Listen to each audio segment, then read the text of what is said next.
Hello, good afternoon, old woman of the hills and boss lady. Nice to see you both. Oh, apparently I've just missed a call, probably spam.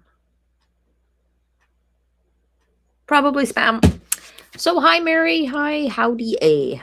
Yo, how's everybody today? It's the first day of spring, hooray.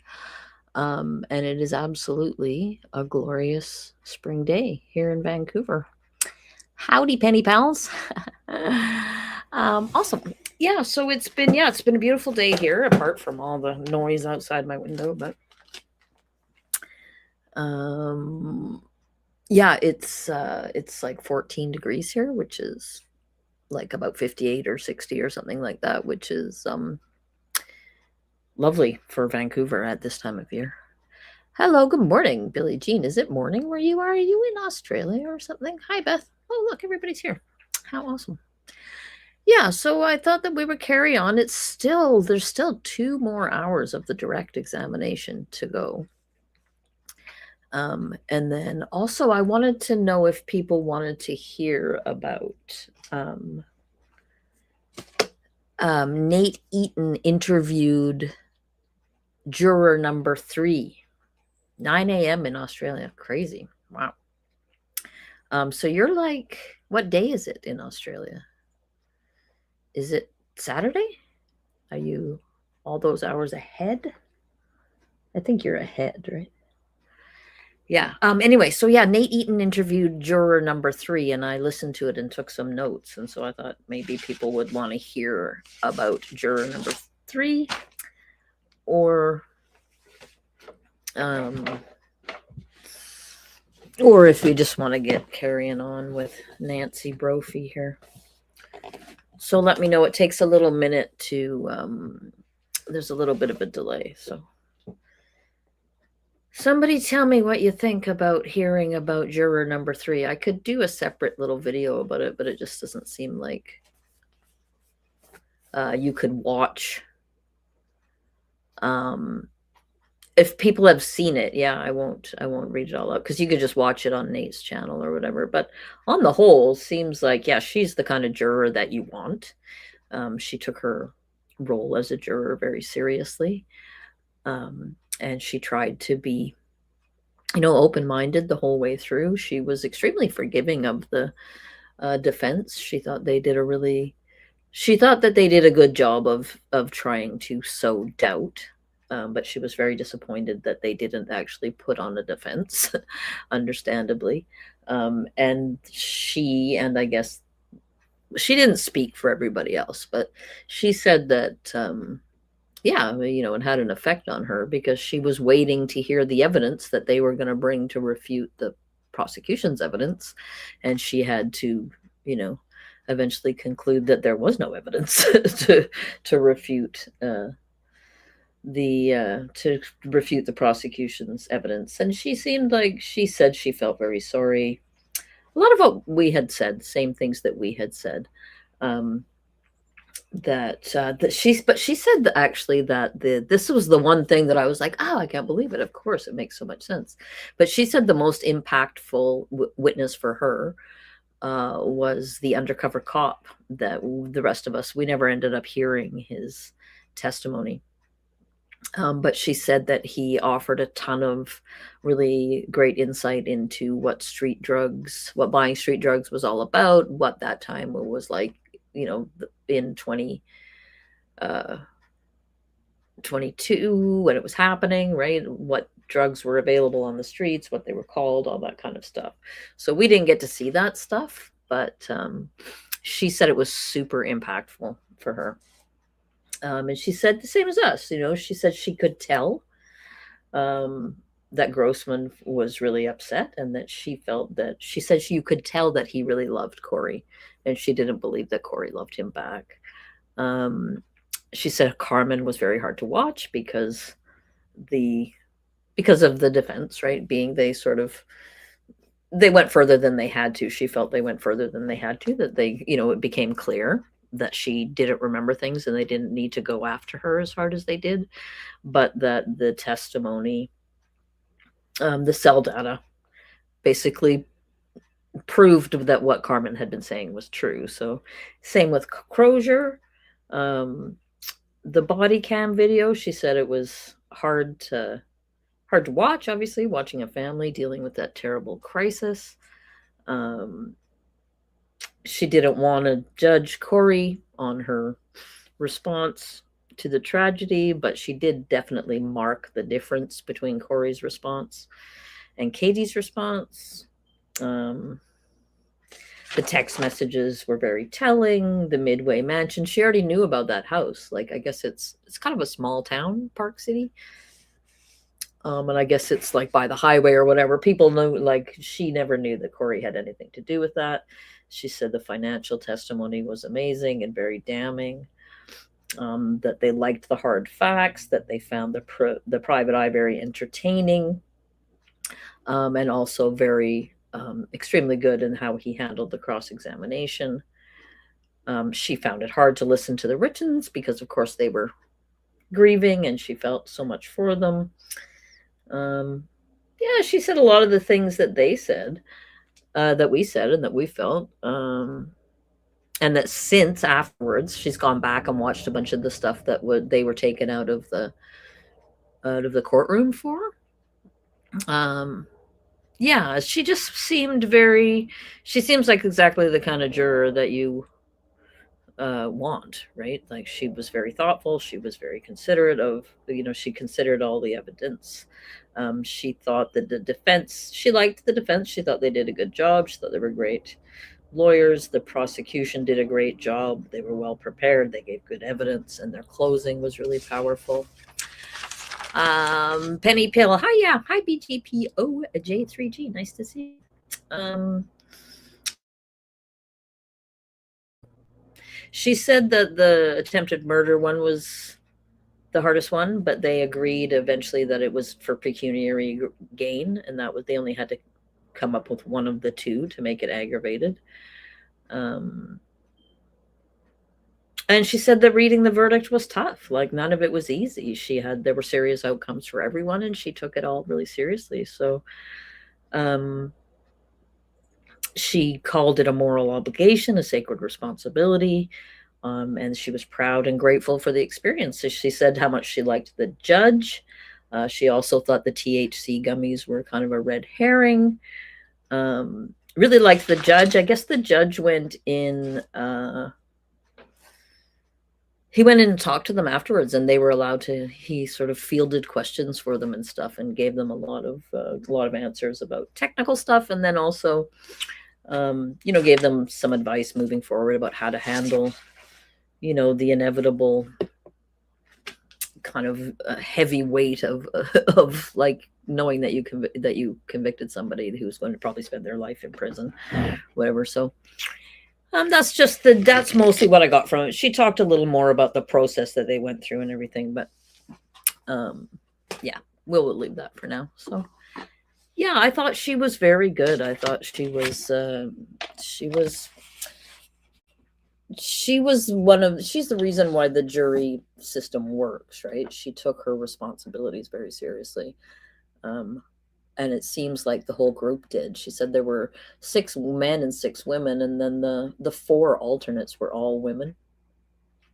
So she was a little concerned about that, but the 4 person ended up being a woman, all that kind of stuff. So anyway, yeah.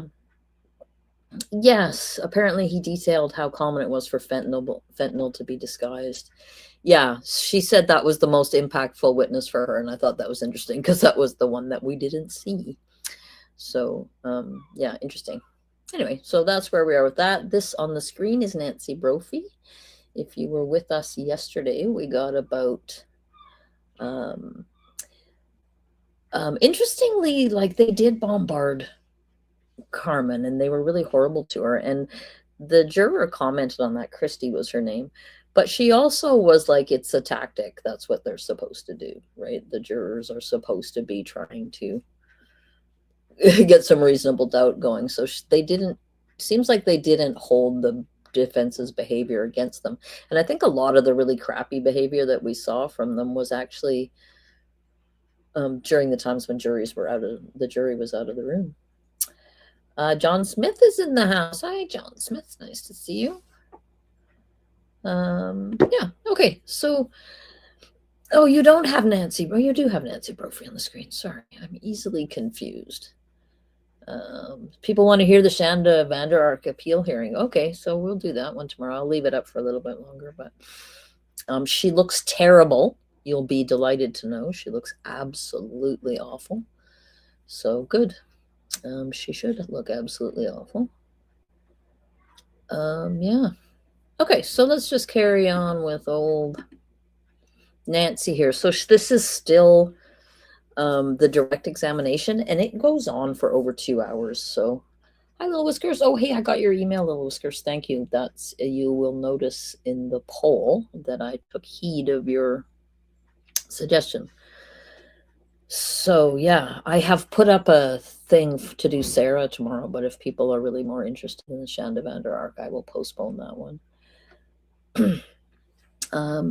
So yeah, there's about 2 hours still of direct, and that's probably about as much as I'm going to be able to manage for today. And then we can do we can start. They do start the cross-examination about 2 hours into this, but I'm not sure I'm going to last that long. So here we go.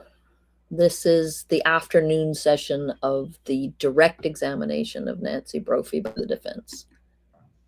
All right, Ms. Herman. Good morning, Your Honor. Nicole Herman, AGRMANN, bar number 126353. All right, Madeline Lowe, spelled L-O-E-B, bar number 173970. all right. Ms. Weinmiller. Good morning, Your Honor. Okay, so I've sped it up a bit. If it's bothering people or they can't hear properly, just let me know and I'll slow it down again. It's at 1.25 right now. Miller, Ms. Brophy. Weinmiller is W-I-N-E-M-I-L-L-E-R, and my bar number is 863177.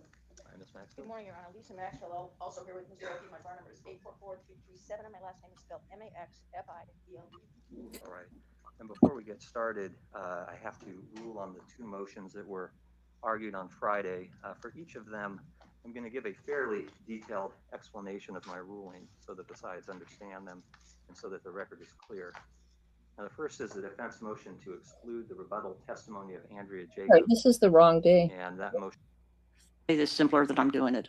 I was researching for a book, Sorry. But what a spaz. Sorry, that was the morning session. I got out of sync there. So this is, yes, this is now the afternoon session. This is what I said it was before. That's correct. I want to show you what's been marked as Defendant's Exhibit 380. It'll show up there on your, oh, that's not it. Can we take that down? Did you show that to me? I did. Okay. Hold on 1 second. You don't have a 380. You have the Let's hold on-point it. records, don't you? I forwarded it to you. That's fine. All right. I'm getting 377. Your Honor, it's a page out of the on-point records that have already been admitted in their entirety. Okay. First of all, that's an on-point account statement record. Is that right? That's true. And was that on-point account a joint account that you had with Dan Brophy? Yes. And actually, Mr. Breton, that's the wrong one. So we'll come back to that, okay? Just pull that down. We'll come back in a minute. The other thing I wanted to talk to you about that was just a little stray thought that had not made its way into an earlier conversation that we were having. James Danny talked about the fact that he could see that Dan's, underneath all the brush and everything, Dan's garden was actually just a beautiful treasure. Is that right? That's right. And did the two of you believe, you talked about the fact that you were going to sell the house, Right. but did the two of you believe that if you could get that garden restored to something of its past glory, that it would increase the value of your home? Yes, we did. So the two of you decided to get the house ready to sell. Mhm. And that decision started to kind of come to the fore in what year, do you think? Where we were truly starting to work on it, I would say it was 2017. Okay. But we can tell from your Dearest Dan letter that at least you've been teasing through the idea of subdivision, maybe as early as what, 2015? Yes. So as it starts to become sort of this idea that now is gelling, what did you think you might do after you sold the house? Did you know? No. and we went through a lot of different plans. Okay, we've heard testimony from people who talked about that you were talking about going to Portugal. Yes, Was that one of your plans? I thought that would be fun. And I think Dan flirted with the idea, but in the end, he put a little pin in my balloon and said, you know, you would be miserable. I would be miserable if we were that far from family. And I agreed with him. Okay. But did you and Dan like to travel together? We did. We thought we were their best. Okay. Did Dan offer a compromise to maybe moving to Portugal? He did. He felt like what we should do is take a multitude of smaller trips rather than a big trip. And so that he could continue to garden and I could continue to do what I needed to do as well.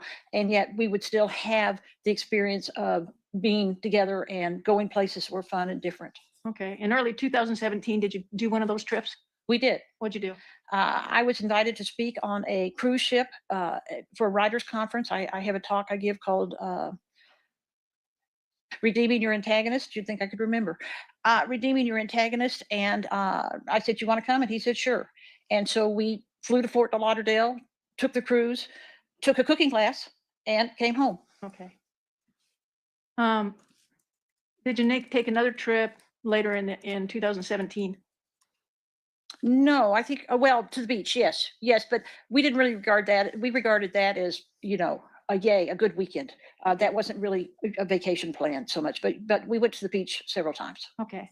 And then was there more of a planned trip that happened right at the beginning of 2018? There was. And what was that trip? Dan's favorite restaurant in the entire world, and we've traveled enough that I think it's a fairly thing. At one point, used to be considered one of the top 5 restaurants in the world. It's just outside of Victoria, and it's on Vancouver Island, and it's called Sook Harbor House, and it is in the town of Sook Harbor. It is a B&B, and it is a restaurant, but they were one of the first in the nation who did sustainable and local. And so everything you eat there comes from Vancouver Island, which, as you know, is not big. So we had eaten there. I mean, compared to what? Vancouver Island is the size of England, so it's not that small. But yeah, I think she's like this whole bit here. I think this is this, you know, we're going to take smaller local trips instead. Was like the booby prize for her, right? She wanted to move to Portugal and be an expat. Yeah, just saying. Several times over the last 25 years. I'm going to say 6, 7 times. I'm pretty sure we took Dan's parents there. It was just a place we really liked. And we'd never been able to stay at the B&B because we'd never had our timing right.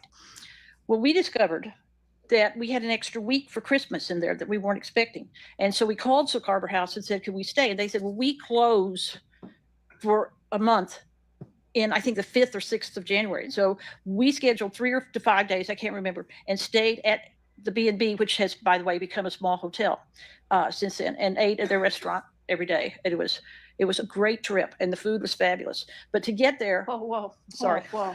I know if we're going to get there, that now we are in the rabbit hole. So sorry. Was there another trip that you took after that? We went to Monterey Aquarium again. We had been to Monterey a few years earlier when Dan had been asked to speak at a mushroom conference in Santa Cruz, and we'd driven down to Monterey. This time we stayed in Monterey, and Remember when that was? That was in March of 2018. Did you take another trip that year? No, but our next trip that we had planned was for the July break. Dan had a week off from school, and we were going to go to South Dakota, to the Black Hills, because I had never seen Mount Rushmore. And Dan grew up in that area of the country, and he wanted to show it to me. And she was just delighted with the Mount Rushmore. I mean, that's, you know, Mount Rushmore, Portugal, it's all the same to her. Billie Jean, I just wanted to say that people in the actual replay crew comments from yesterday were saying how your comments were giving them life while they were watching it. So just to say, you are amusing everybody. So good job. I appreciate you. Thank you. Hi, Jules. I saw that, Jules. I watched that too. Suma's doing the Hawaii versus Gerhardt. is that his first name or his last name? Anyway, the guy that tried to push his wife off of the cliff. And Suma is covering it, and she's doing like recaps rather than doing the whole trial because it's less tedious for her followers that way. So yeah, definitely worth a watch. Suma's always fun. So I don't remember which witness it was, but one of them talked about you being at that stage in your planning where you're just kind of throwing a dart at a map and had maybe new ideas each day about what you might do next. I think that's pretty accurate for what was happening. Did there come a time in 2018 where you started to coalesce or gel around a particular idea? We did. In the fall, particularly when I was selling Medicare, I was looking for, because I was out in McMinnville and out in Oregon City and what have you, I was looking for property that I thought might work for us. And as we would discuss it, the more and more and more we discussed it, the more I looked. Dan didn't really look because we weren't really to that stage yet. What really happened is Dan had fallen in love with Delilah's property. And Talk about Delilah Marvell. And so it had some advantages. He wanted to be halfway to the coast. He wanted to be in mushroom hunting location. He was places that he wanted to go. And so the more and more we talked about it, the more we kind of came to a little area that we would want to look in. Okay. And that's the area around Banks that Ms. Marvell described. Right. I want to shift gears. I almost don't want to shift gears, but we probably need to, and talk about insurance. Okay. You love insurance. I do. Life insurance. I do. When did you buy your first policy? Oh, I was in probably 35.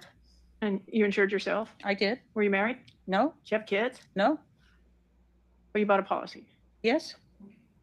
After you and Dan married, did you buy insurance to protect the two of you? I did. We were doing our first trip overseas. We were going to the Orient, and before we left, we did our wills and we bought insurance.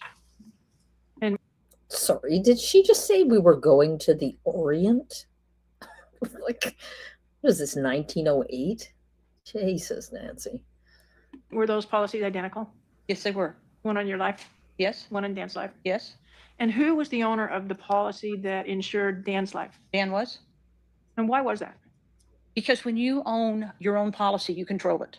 You control who the beneficiary is. You control what happens if you have changes in your life. If Dan and I had been divorced in 1999, he could just change the beneficiary and he could have kept the policy. Who is Delilah Marvell? Is that one of the people that is in the case of the insulin poisoning or the Hawaii? Because it sounds like a name from one of her books, maybe. That's what it sounds like to me. So Billie Jean says that was in her Poirot period. Maybe you guys are talking about something and I missed all of it.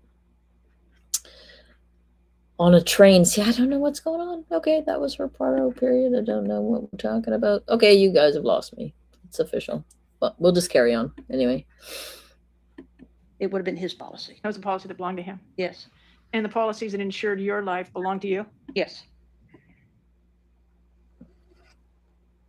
We had earlier, what's the dearest? We had earlier talked about the Dearest Dan letter, and I wanted to pull that up again and ask you about a part of that. Okay. Could you pull up 203, Mr. Breton? On the second page of that policy, you scroll down, keep scrolling. Back. Can you see it? There in the middle of the page, it says the 23rd, $266 Americo. Mm-hmm.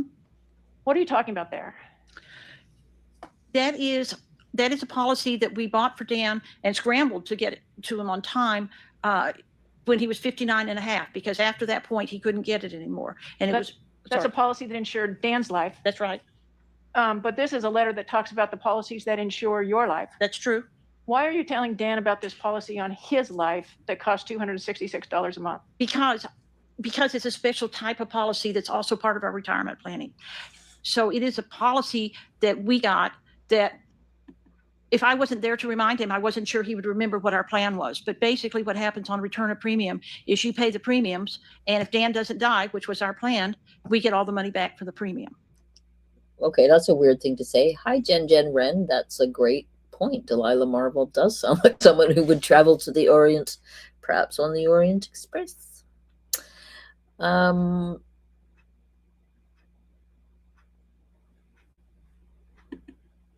What does Anders says? She seems to have pretty good contact with reality, but I guess that nobody has asserted that she's criminally insane. No, nobody has.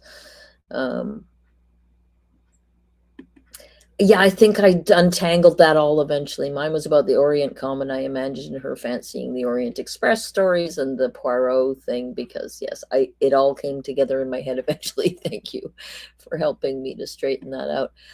Yeah, there's a whole bunch of cases going on right now with that's another one with the person shot somebody through a locked door. Isn't that reminiscent of the Netflix movie? Netflix story one? So once again, this is another forced savings account for us. So at 78, we would have gotten back $67,000, something like that. I could be a little off, but I think I'm pretty close. Okay, so up until this time that you buy the American policy, in fact, even when you buy the American policy, have you attempted to each time buy one policy insuring Dan, one policy insuring you? That's true. I think that's interesting, right? She does seem like, when they were talking to her yesterday about the insurance, she was saying that she didn't like selling insurance. But she sure does seem to like buying insurance.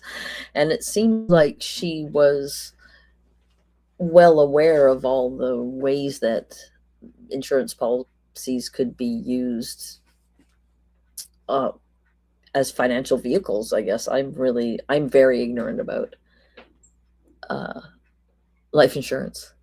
But she sure seems to know a lot about it. And for someone who claimed to hate it, she's got a lot of details. True. And did you try to keep it even? Yes. We've heard about a policy that was in place that was paid for by the school that insured Dan's life. Yes. Did you include that policy as part of your retirement planning? Absolutely not. Why not? Because we didn't expect the school to be there when we needed it. You know, Dan had gone through a different culinary school. He'd left that school. That policy stayed with the school. It didn't stay with us. We didn't expect, if Dan left the school tomorrow, 31 days later, we would not have that policy. So we did not regard that as a real policy. I mean, it was a nice employee benefit, but that's all it was for us. Okay. So you couldn't count on that taking you into your 70s or 80s? No. Okay. And the year that you bought this Americal policy, and I forget what the amount on that policy was that a $100,000 policy, the Americal? Yes. Okay. No. Yes, it was. Okay. And at the same time, did you put a policy on your own life that had a $100,000 benefit? Yes, I did. But it wasn't an Americal policy? No, it was not. And the policy on you was just like a 10-year term policy for $100,000, right? Right. So why did you buy this different policy for Dan? I would have bought the policy for me too if I hadn't been too old. I mean, this was a policy I regarded as a good policy for people who do not save, that would force us to save. Yes, I'd be the first to tell you there's no interest attached to it, but I would also be the first to tell you that having $67,000 come into us at one lump sum at the end of our 70s might be a real nice windfall. Okay. You heard the testimony of our insurance expert, right? And he said that you paid between 3 times and 6 times the premium each month that you could have paid for a simpler $100,000 term policy on Dan's life. That's right. So this is a premium that costs you between 3 and 6 times as much. Yes. But you pay it. What are you betting when you pay that? I'm betting Dan will live and we get the money. How long does Dan have to live for you to get the money? 20 years. Actually, it's a 19, but yeah. So when he turns 78 is when, so that's the bet you've made. Yes. Now, we already talked about another policy that you took out that did create an inequality in this. Right. And that policy was the one that, the policy that you took out in November of 2016 when you needed a commission right. to cover some cash flow issues that you were having. Mm-hmm. And you needed the money quick. Mm-hmm. All this life insurance testimony is kind of reminding me of the Carmen drug buying testimony, where it's so extensive and dry that the attempt is to just sow confusion, I think, rather than to clarify anything or to, you know what I mean? Like, the evidence is bad. And so I don't know if maybe this is just a strategy to bore the jury into submission, because unless you know a lot about life insurance, this would be really hard to follow and really super boring as well as that, right? to me. That's how I feel about it. And that was in November of 2016. Mm-hmm. We talked earlier about Larry Schneider, Mm-hmm. and I think you were struggling for the term, but was the term you were looking for the contestability period? Yes, it was. Thank you. And that contestability period, do you understand it to be 2 years? It is. And I think what you testified to earlier is that if someone died within the 2-year period, the legitimacy of a policy was much more likely to be challenged by the insurance company. At the very least. Okay. Uh, But if someone died after the 2-year period, the insurance company's legal ability to challenge the policy became much more limited. yes, it did. So if you took this out in November of 2016, Mm-hmm. when would that contestability period end? Either October or November when they put it into effect of 2018. So the contestability period would have ended 5 months after Dan Brophy died? Yes.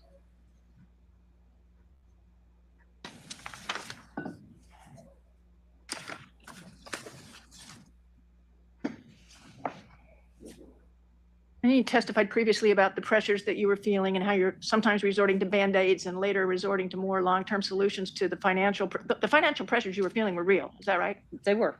You came up with some solutions, some short-term, some long-term. Were you feeling that same financial pressure by December of 2017? No. In fact, by December of 2017, I could see that what we had put into plan, what had been an idea plan was actually going to work. You know, it wasn't just a plan in the air. It was a plan that was going to work. I could see our credit cards were being paid off. I could see I'd had a hell of a good Medicare season and that I could continue that and that would provide an income for our retirement. I could see that our bills were paid. We had money in the bank and we had money coming in, which would be the shortfall money that we didn't have in October. I thought we were over the hump. I thought things looked good, so good that, you know, I was kind of doing a little dance of happiness. Okay. Did you ever, after December of 2017, did you ever feel that same financial pinch that you'd experienced before September of 2017? No, There's been some made of the fact that part of the pinch was alleviated by this loan that you took. that's true. But were you using that loan just to kind of keep your head above water, or was that loan going to be used for something else? No. Right? Yeah, they're trying to make that. Carolyn is saying Nancy purchased so many life insurance policies that her attorneys need to explain that Nancy considered them forced savings plan, which no one believes. Yeah, because she just kept taking the money back out. Like she never ended up saving anything. So none of it really makes any sense.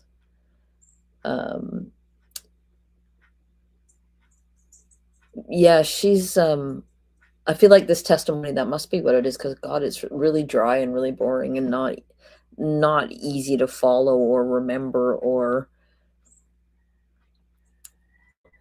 like I don't feel like it even, the only role this is playing is to obfuscate the financial evidence that already came in, right? Yeah. It must be, because this is just gobbledygook to me. No, that loan was to get us back in the black with the house payments. And that loan was to get the house ready to sell. And the loan was to be repaid when the house was sold. That was the first thing that we did with the money afterwards. Even before we bought another piece of property, we repaid that money. And in the meantime, of course, Dan was making payments on that money. But you also had we heard from Ms. Couch that your income went up in 2018. Right? And was that increase in income from 2018, these Medicare policies that you'd sold between August and just whatever that period is? Mm-hmm. It also feels really rehearsed, right? Like she's like answering the question, blah, blah, blah, blah, explain it to the jury and going back to the defense for like next question. It's like she's fielding these questions and she's all prepared. She's got the answers for them or whatever. So yeah, I feel like this is, I mean, obviously it's a strategy. Everything they do is a strategy, but it just seems like, yeah, she's been coached with all of this. And that was something that you expected to continue year after year? It was.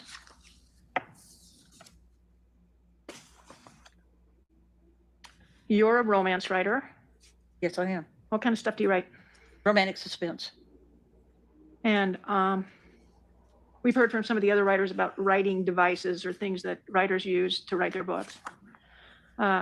what kind of writing devices have you used in the past, or you bought? Bought or traded. For a while, I loaned some money to one of my employees, and in what I held in as their collateral was a pair of night vision goggles. I thought I got the better deal on that, real frankly, but he did come up with the money, and I had to give them back. Did those night vision goggles make it into, or whatever we call them, night vision? Oh yeah. Did they make it into one of your books? Oh yeah. And I learned a lot about night vision goggles. What other kinds of things have you either purchased? Well, we had expensive handcuffs. We had real handcuffs. We had fur-lined handcuffs. In fact, we had a couple of sets of those. We had, what else? Oh, we took a trip to Montana because I wanted to see some property that I thought would be a good location to set a story in that I never wrote. I mean, to be fair, it is a little bit sped up, so the answers are coming a little quicker than they were yesterday. But yeah, I feel like, I mean, they're doing their best to make some reasonable doubt, right? And in some ways, I mean, in some ways, it's not the worst plan, right? Because she does have this history of writing these novels and owning these various different bits of stuff that she had to research in order to make her books believable or whatever. But she just was so lazy and stupid about so many parts of it. It could have been quite a good plan. Exhaustive. I think she's exhausting. Exactly. But yeah, she wouldn't be the worst person to be stuck in a cell with. I mean, at least you could talk to her, right? But she might not know when to shut up. I get the impression that social cues are not her strong suit. You know, she was testifying yesterday that that Dan had to, like, when they were in company, he had to have secret signals to tell her when she was like, you know, time to reel it in, lady. So mixed bag, maybe. What else have I bought? Oh man. What about binoculars? Oh yeah. We have a really nice set of binoculars, which started out as a writing tool, and as I moved on, they became a tool we held on to. Okay. Did you spend a lot of money on your writing? Yes, I did. Did that bother Dan? Not at all. Dan, did Dan spend a little extra money on his cooking? He did. Did Dan have some really, really nice copper cookware? So nice that when they were filming Grimm's TV show here, they called us and asked us if they could rent it from us. And we said, yes. I'm not sure that you can make the comparison, though, because it doesn't seem like her writing brought in a lot of money, more that it cost money. And also that Dan cooked for the family, right? So and he's a chef, so having nice cookware benefited everybody, right? Whereas her having her non-money making book writing, not that she shouldn't write books or whatever, that the only satisfying or worthwhile writing is writing that sells and makes a lot of money. But I just don't think it's a really fair comparison in terms of what Dan did with his cookware versus what she did with her, you know, whatever hundreds of dollars she spent on items for research for her books. But, you know, I was looking on Goodreads today, and she gets actually pretty sort of decent reviews, like not great, but not terrible. I'm not particularly a romance fan, but lots and lots of people are, and she is not, you know, universally panned by any means. You know. And was that something that Dan just wanted? He just wanted it. He just wanted it. He wanted it, but we made a concession on how we bought it. And how'd you buy it? Our birthdays are 9 days apart. And so every year for our birthdays, rather than buying each other a gift, we bought a copper pot. Is that you built that collection of Dan's favorite cookware over a period of time? Yes. Can you describe just generally your writing process, your creative process? I can. A lot of people plot more than I do. But what I do is I sit down and I like to have the story start to formulate. I like to know who all the characters are. I like to know what's known as GMC, goals, motivation, and conflict are. I like to work that through in my mind long before I put a pencil to a paper. Or You know what's really amazing about this testimony too is that she goes, like I have it written. I was like going through and taking notes of times so that we wouldn't have to sit through breaks or whatever. And there is none. Like there's no interruptions. There's no breaks. There's no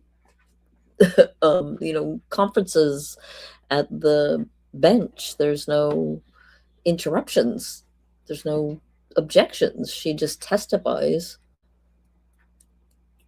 nonstop for like 2 hours. And I feel like it's definitely a strategy on behalf of the prosecution to just let her talk herself right into prison. Or in my case, fingers to a keyboard. So I frequently have a large part of my story written in my mind before I ever sit down. And that means you spend a lot of time staring off into space. You spend a lot of time giving automatic answers to people who are thinking, you're not listening to a word I'm saying. You just kind of sit there and work it through. Your Medicare practice you talked about driving all these different places. Right. Did that bother you? Oh, not at all. Why not? Because it was meditative for me to drive, because most of the time I'm thinking about my plot. Almost inevitably, I have a notebook on the car open with a pen where I'm writing along and driving along and jotting things down.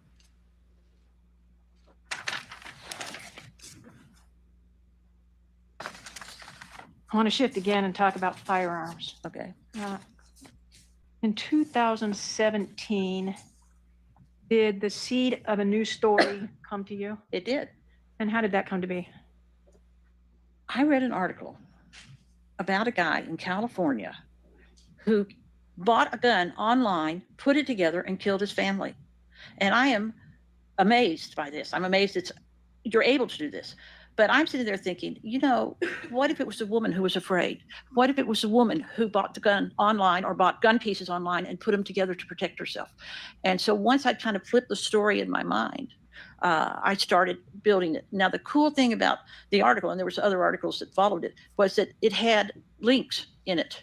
And the links took me to various sites that showed me what was available.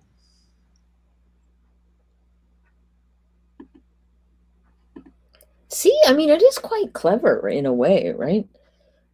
That the whole thing was just a plot for her novel. And that all the reason why she bought all those various bits of gun and did all that research, it explains so much. And she genuinely is, right? I mean, she has published all of these books, right? She has actually written them all. And like I said, she gets not terrible reviews. I don't think she's sold a lot of them, but the reviews are, she's not a totally incompetent writer.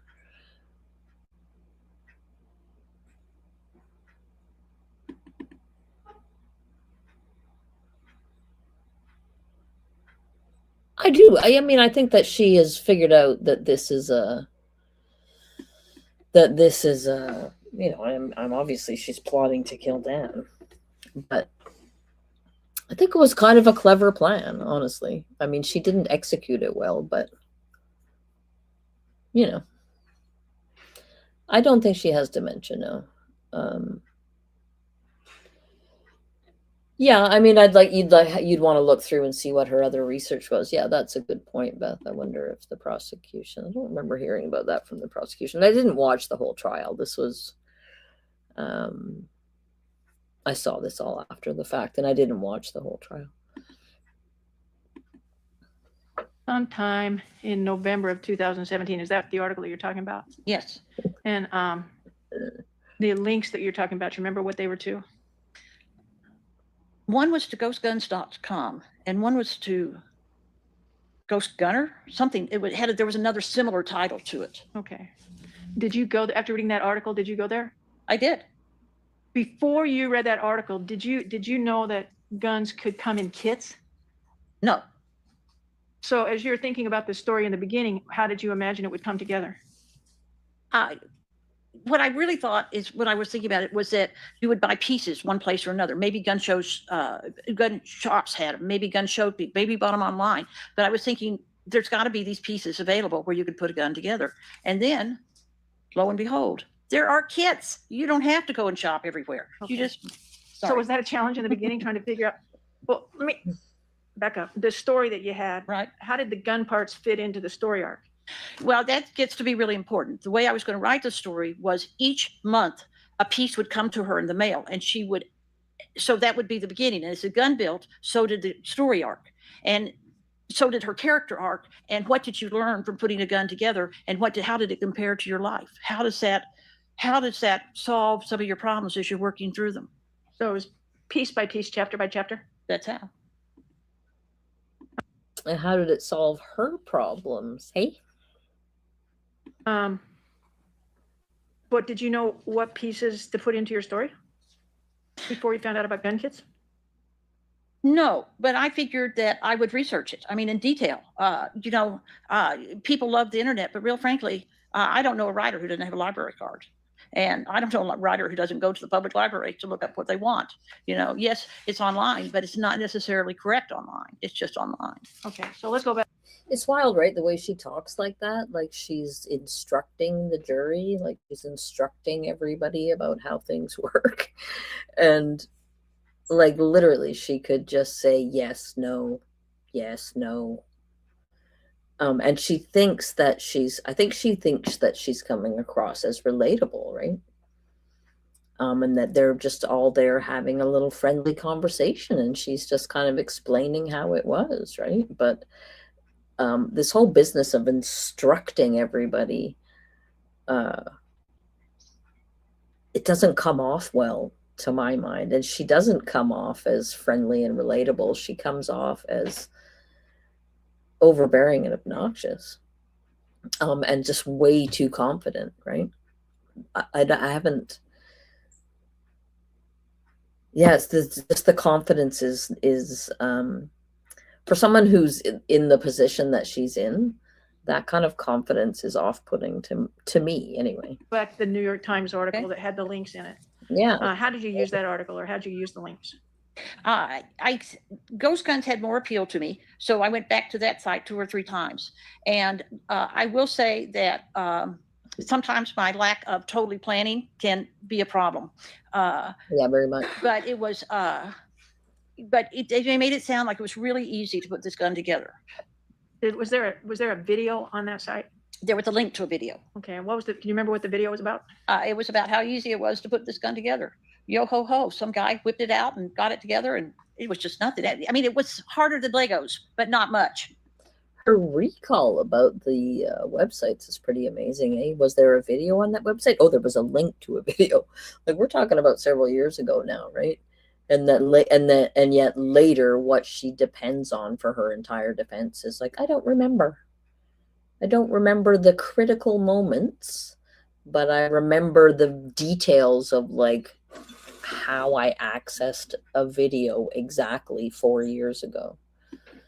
It's pretty crazy. According to this video. Okay, so you looked in November of 2017 at this site. Right. Did you buy a gun kit? I did. No, in November. Did you buy a gun kit? Oh, I didn't buy a gun kit then. No, okay. I went back and forth on buying the gun kit. How many times do you think you went to that site before you bought a gun kit? Oh, I'll bet 7 to 10. Really? Uh-huh. Okay, so now you said there was a time that you came up to buy a gun kit. When was that? December the 24th. Dan was working, and once again, these were good hours, so we knew there was more money. He had texted me he was on his way home, and I had been looking at this site. And real frankly, everything in our life was going well. Christmas was bought and paid for. It wasn't charged, and it was wrapped, and we were ready to go. I was drinking wine, which probably one might construe to be a mistake. And Dan had texted me on his way home. And when he walked in the door, I said, guess what I'm buying? And I gave him a glass of wine because guess what I'm buying? You know, that kind of thing always helps. And he just laughed and said, go for it. And Again, the recall is amazing, eh? Yeah, I think it is the defense strategy to let her ramble on like an idiot. I think because I mean, it's really their only hope is that people are going to find her to be this endearing, twittery sort of a person who just, you know, fumbled her way into this situation by sheer, you know, happenstance, right? Like, but to me, it comes up against her need to be, that kind of comes up against her need to be, as somebody also mentioned, the smartest person in the room, right? Being in control of the narrative and the way everybody sees things. So I'm not sure that the defense had a lot to work with here. She does not come off well, right? She just does not come off well, and she thinks that she does, and her confidence is extremely off-putting. That is my opinion about all of this. I think that the jury must find her extremely trying to listen to. Well, and she also said, like, she literally just contradicted herself. Mary's saying standing at the door wrapped in cellophane doesn't work anymore, so she has to give him wine. But she literally just said, like, yeah, so I had a glass of wine all ready for them because that always helps.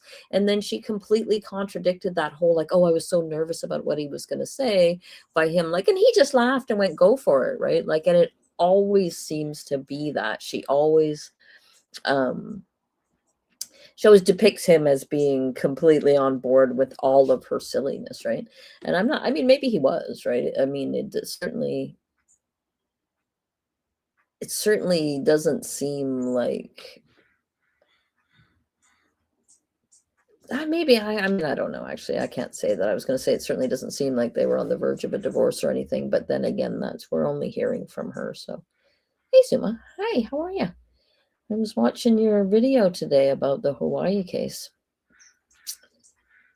Yes, she does, right? She thinks that she's like charming, engaging, and that people are enjoying it, right? It's like they're all having a really fun time over here in the courtroom, reminiscing, going down memory lane, Nancy.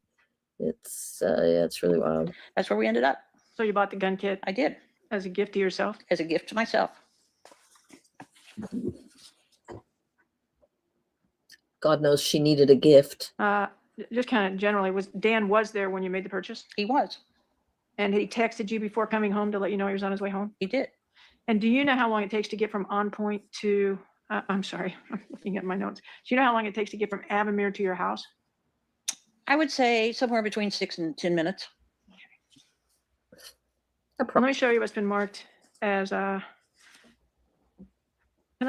want to make, I got nervous by the last one. I just want to look over his shoulder.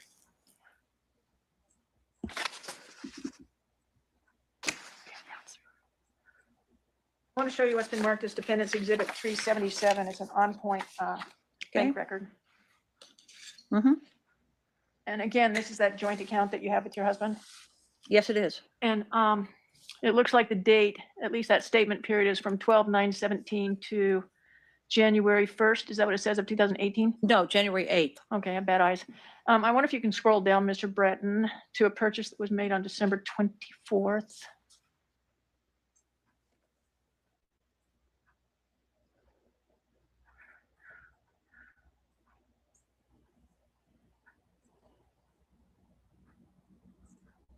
Do you see it, Ms. Brophy?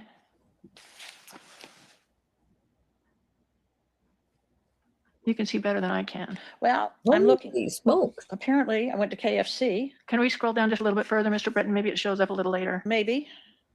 Oh, here it is. On December 26th, it shows up, ghostguns.com. Okay. So again, that was a purchase you made with your own credit card, Mm-hmm.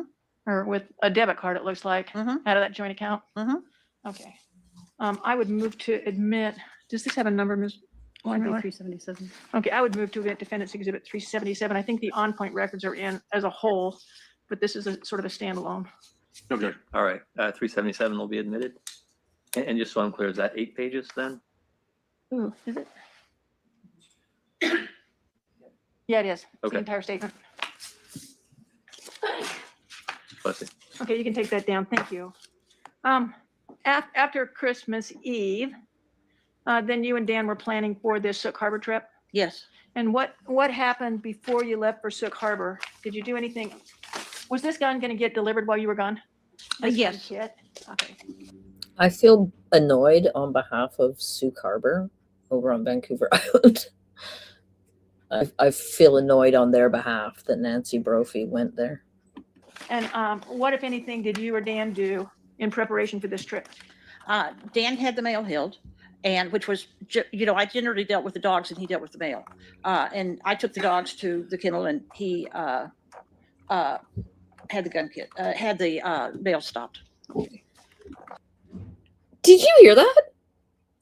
I took the dogs to the kennel and he had the gun kit. I mean, the mail. Like, what? What? You can't say something you're not thinking.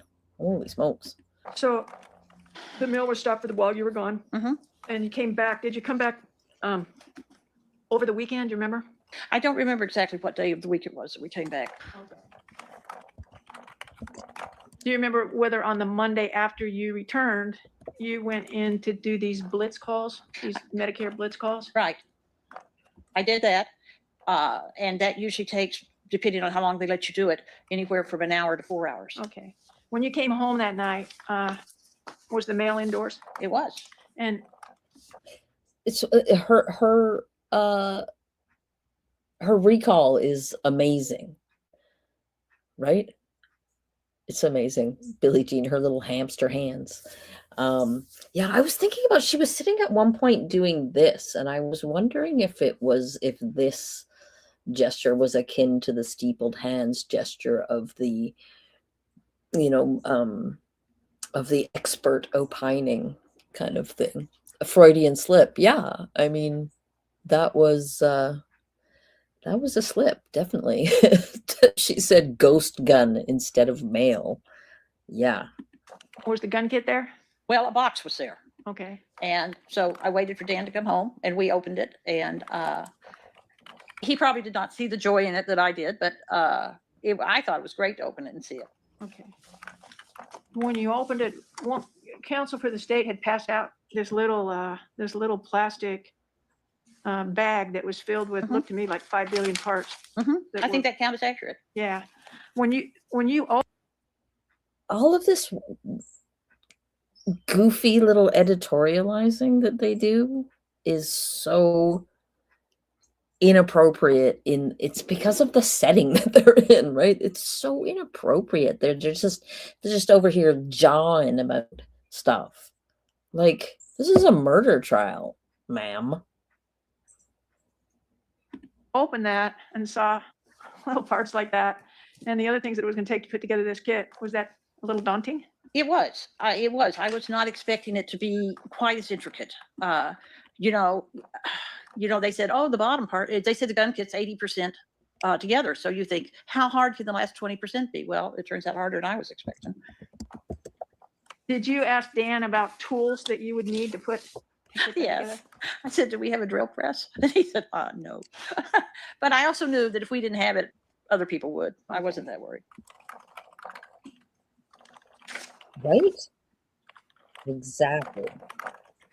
Did you talk to any of your writer friends about this story of the woman who puts together a gun from parts? Oh, yeah. Who did you talk to? I talked to Darla Darla who? Lukenbaugh, and Sue was in the car, but I'm not sure how much Sue was paying attention and how much she was dozing. But we were debating the gun kit, and I would not say she used the word sucker, but it could have come up. She really thought this was not a particularly good idea. Okay. Did you talk to any other writers about this purchase? Oh, yeah. I talked to Jessie Smith, who actually knows a fair amount about guns. And I think her feeling. I can't imagine that her talking to a bunch of people about her ghost gun kit can have any impact on anybody's opinion one way or another. I mean, her talking to other people about it would just be setting up a alibi, right?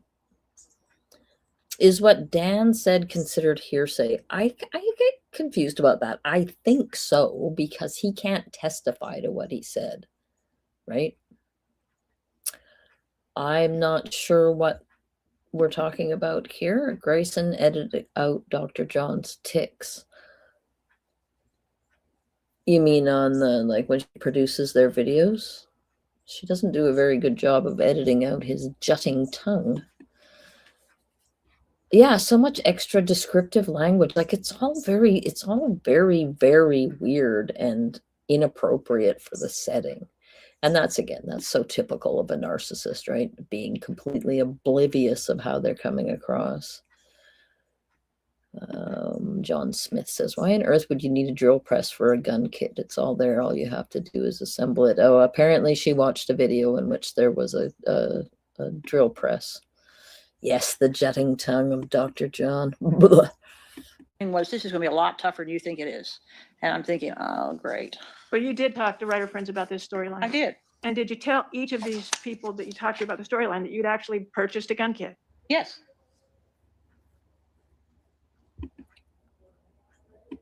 See, I wasn't trying to hide anything.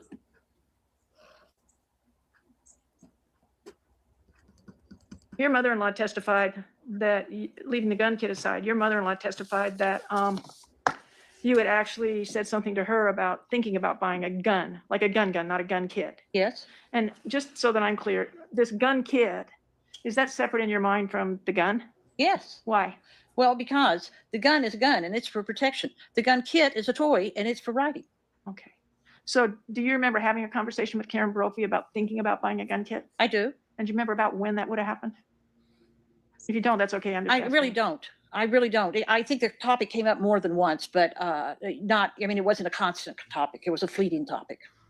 Tanya Medlin has testified that sometime around Christmas of 2017, that she had a conversation with Dan and also had a conversation with you about buying guns, not gun kits. Right. You weren't there for the conversation she had with Dan. No. But do you recall the conversation that she described having with you? Yes. And Dan and I discussed, you know, did we want to do this? Okay.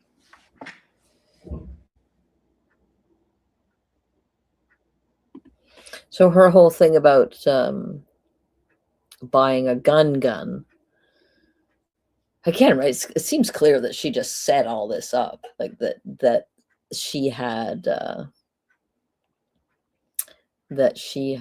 been planning this for quite a long time. So the whole thing about buying a gun is because of the rise of gun ownership on the right side of the political spectrum, even though she had been a lifelong anti-gun person. She decided that it wasn't going to be a fair fight come the revolution, so maybe they should get themselves a gun so that they could redress the imbalance in the left and right sides of the spectrum, re gun ownership. How worried were you about Dan going out mushroom hunting by himself? Yeah, I was worried on 2 or 3 fronts. Mushroom hunters, and Dan is included, do not give away their spaces. You know, Dan may have taken his class mushroom hunting, but it was never the places he regarded as his and special. He was frequently in the woods. He on more than one occasion told me he had gotten turned around. He on more than one occasion told me he could hear hunters not that far away. And he, you know, I was worried for him. And he went mushroom hunting a lot. He had places where he would call and say, I'm going halfway to the coast. And I knew where he was going. He had other places where he was going all the way to the coast. I know he and Nathaniel in the spring would go over to Astoria and go in areas they knew about over there. But mushroom hunting is not all that safe. I mean, you have a lot of people who are territorial. The mushrooms are worth a lot of money, and maybe more so to a chef than to, well, not to somebody who makes their living off of it. And there's certainly people who make their living off of it. Were you worried that he might be in physical danger? Yes. Yes, from other people who were mushroom hunting, from being accidentally shot from a hunter who was too close or something. Yes. She was worried somebody else was going to kill him before she had a chance to. When you and Dan would talk about buying a gun, was one of the reasons because you wanted him to carry a gun when he went mushroom hunting? Yes. What did he think of that idea? I think he was quietly neutral on that until the gun came. And then he suddenly found he had a voice on it and he wasn't going to take it with him. Sometime in the beginning of February, maybe January 31st. I mean, to me, that sounds like he was like, sure, honey. Yes. Well, we'll see. Yes. Huh. Yes, Lynn, she loves the sound of her own voice. And I suspect that Dan got very accustomed to being, yes, dear. Yes, dear. Oh, yep. Yep. Yeah, mushrooms and mushroom hunting is a big deal. There's like all over in the forests around where I live, there are very clear signs saying keep your hands off. You're not allowed to take mushrooms out of the forests. In parks and stuff, there are certain places like where you're allowed to forage, obviously. I have a friend, and I mean I haven't seen her in many, many years, but she lives over on Vancouver Island, and she wrote a whole book about foraging in the BC forests. Yeah, right. She's Andrew says, is she one of them that must exhaust people with the details to the point that when they get to the punchline, everybody's thoughts are in a different place? You grew mushrooms in your closet. Is that a joke? Or is that like you had like a deliberate mushroom setup going? I used to go mushroom hunting just to take pictures. I had a whole bunch of mushroom pictures on my Facebook for a few years there. February 1st. Did you actually use your computer to look online for gun stores in Portland or in Oregon? Yes. Did you buy a gun then? No. Do you remember what it was that prompted you to look for a gun store? It had been a conversation that had gone back and forth between us for a while. And so, like any good writer, I'm doing research. How does that answer the question? That does not answer the question. On February 14th of 2018, did something happen that kind of changed everything about guns?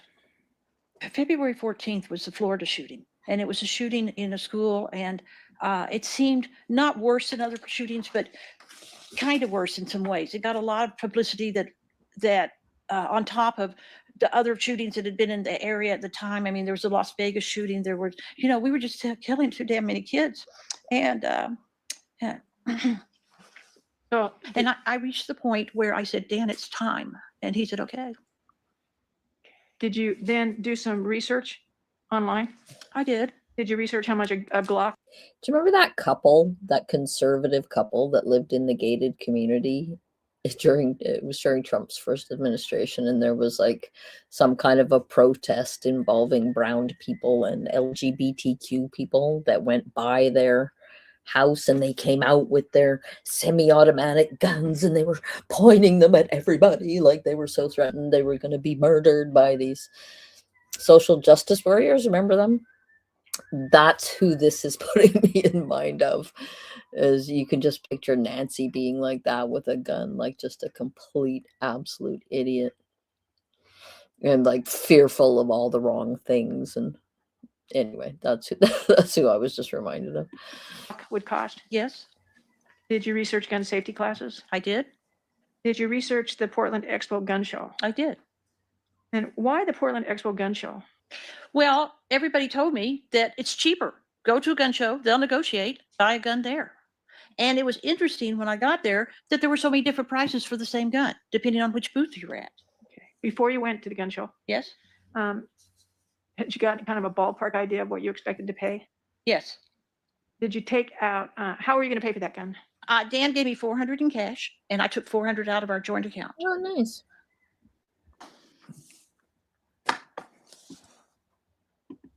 Hi, Grizzly Bear Kid. Nice to see you. This lady was a hoot. Yes, it's funny that lots of people describe her as exactly that. She's a hoot. I've been interested in this since Dan's murder. I live in Oregon. Oh yeah, I guess it must have been a really big deal. Beloved chef and teacher. Yeah, my mom was a naturalist.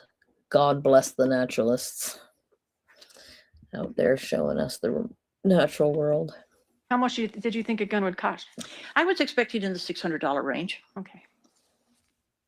Now you said at this time when you brought it up that Dan said, go ahead and buy a gun. Mhm. Was he enthusiastic? No, I would not say enthusiastic, but I think he believed that if this makes you feel better, if this makes you feel safer, then this is what we need to do. So the gun show wasn't on February 14th. Do you remember when it was? It was a Saturday that followed. Okay. So if the Saturday that followed was February 17th, does that make sense? Mhm. I don't know, maybe the 18th. Somewhere in there, yeah. Okay. And you went to the gun show. I did. Describe what you did at the gun show.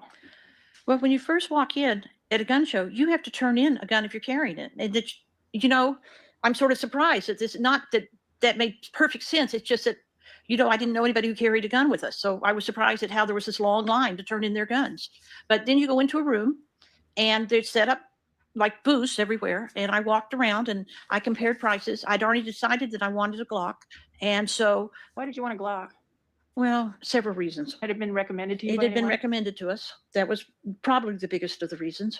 And also the gun kit was a Glock, so that I had similar guns in terms of, you know, I didn't have different working parts. Did you think that you were going to buy a Glock 19 that had been put together? I did. Was that your goal? That was what I was thinking when I went in. What happened when you sat down to actually buy the gun with the people from J&B? This guy was not only a nice guy, but he said, you are going to be so much happier with a 17. A 17 doesn't have the blowback that a 19 has. And as a woman operating it, this is more of a gun that you will find easy to manage. And I thought, I don't need a 19. I need this gun that's easier to manage. So you bought the gun that he recommended? I did. Did you use your ID? I did. Did you go through the clearance and I register did. the gun? I did. So When you brought the gun home, did Dan look at it? He did. Tell me about that event. Well, you know, sometimes you think that that you, if you do this, this will solve your problems, that you will relax, that you will stop. right? I mean, shouldn't the prosecuting shouldn't be going objection non-responsive like every 2 minutes? But they are not. So clearly they are enjoying this you know, parlor show that she's putting on because of how absolutely ridiculous it makes her look. I think it's great. Worrying things to death. And it turns out that you look at the gun and you think, well, that doesn't help. You know, Dan looked at it and said, you know, I'm not carrying it mushroom hunting. And I said, okay. And then he said, maybe we ought to look at selling it if neither one of us are enthused, if it didn't do what we wanted to do. And I said, okay.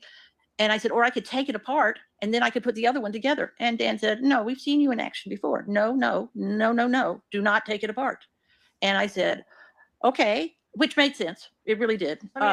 Were you afraid that if you took the whole gun apart Right. and then put it back together that I'd kill myself in the process firing it when it fired backwards? Yes. that you'd create a dangerous gun? Is that what you thought? Okay. So you brought it home. Dan is not enthused. He's told you he's not going to carry it mushroom hunting. He's thinking maybe you should sell it. You raised the idea of maybe taking it apart.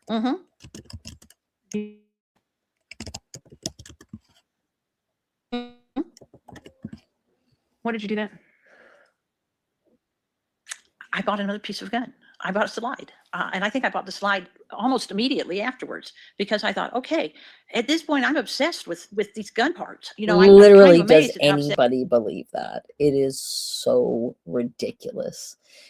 So first of all, she's got Dan giving her $400 cash to add to her $400 cash so they can go out and buy a nice new gun for themselves. And then on the very day that they buy that gun, that she brings it home, Dan has completely changed his mind and wants nothing to do with it. on the same day that these two broke people have just committed $800 to buying a gun. I know it didn't cost that much, but that was how much they had put into it. And on the very day, they were like, oh no, never mind.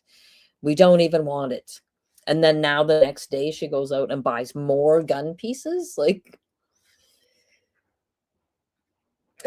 sorry, these people are so exhausting. Obsessed I am. And part of it gets back down to the writing. But I bought it and I thought, well, you know, I can take this bare piece apart, and if it doesn't work, it doesn't work, and it's not a big deal. But that's how I bought a slide. Was that within a couple of days of when you were on your way to a writer's retreat? Yes, it was. And was that the retreat that was held at Rockaway Beach? Could have been. Yes, that sounds right.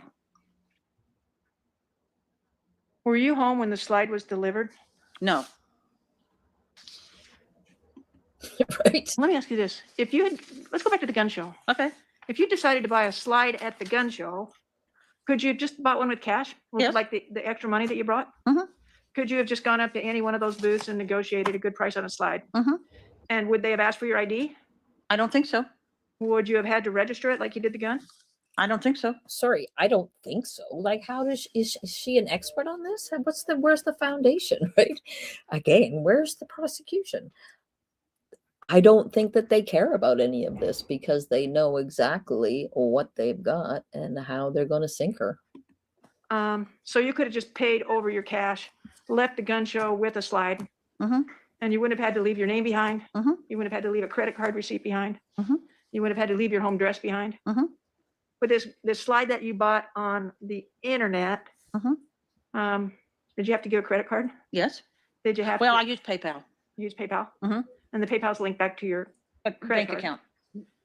So they're saying this like, oh, if you were trying to hide this because you were going to commit a murder, you could have done it this other way and nobody would have ever known.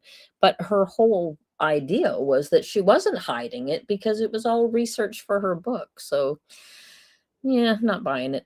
Is your PayPal account in your name? Yes, it is. Okay. I just want to make sure we have the right. I want to show you what's been marked in just a minute as Defendant's Exhibit 379.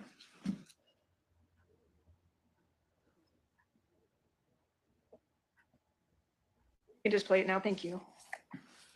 Show up on your TV. Oh, okay. Mhm. Again, this is your joint On Point account. Is that right? That's right. And can we scroll down somewhere, maybe closer to February 17th, 18th? I don't know where it'll show up. Tell us when you see it, Ms. Brophy. Okay.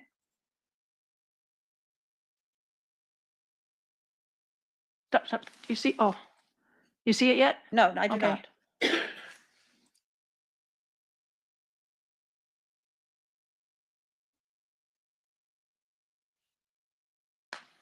Is that it? That PayPal transfer on? On 226? 226. And how much was that? $364.99. Okay. So that was a PayPal transfer. And did they require shipping information? Yes, And did you have that shipped to your home? I did. Whatever that is. Oh, this is what it is. Oh, can I also show you what's been marked as Defendant's Exhibit 378? Mhm. And does that look like the transaction receipt for the slide? It does. And it says that it's shipped to you. Is that your real name? That's my real name. Your home address? Yes. It looks like the United States Postal Service was going to bring it to your house. Okay. Is that right? That looks like it. Yes. USP.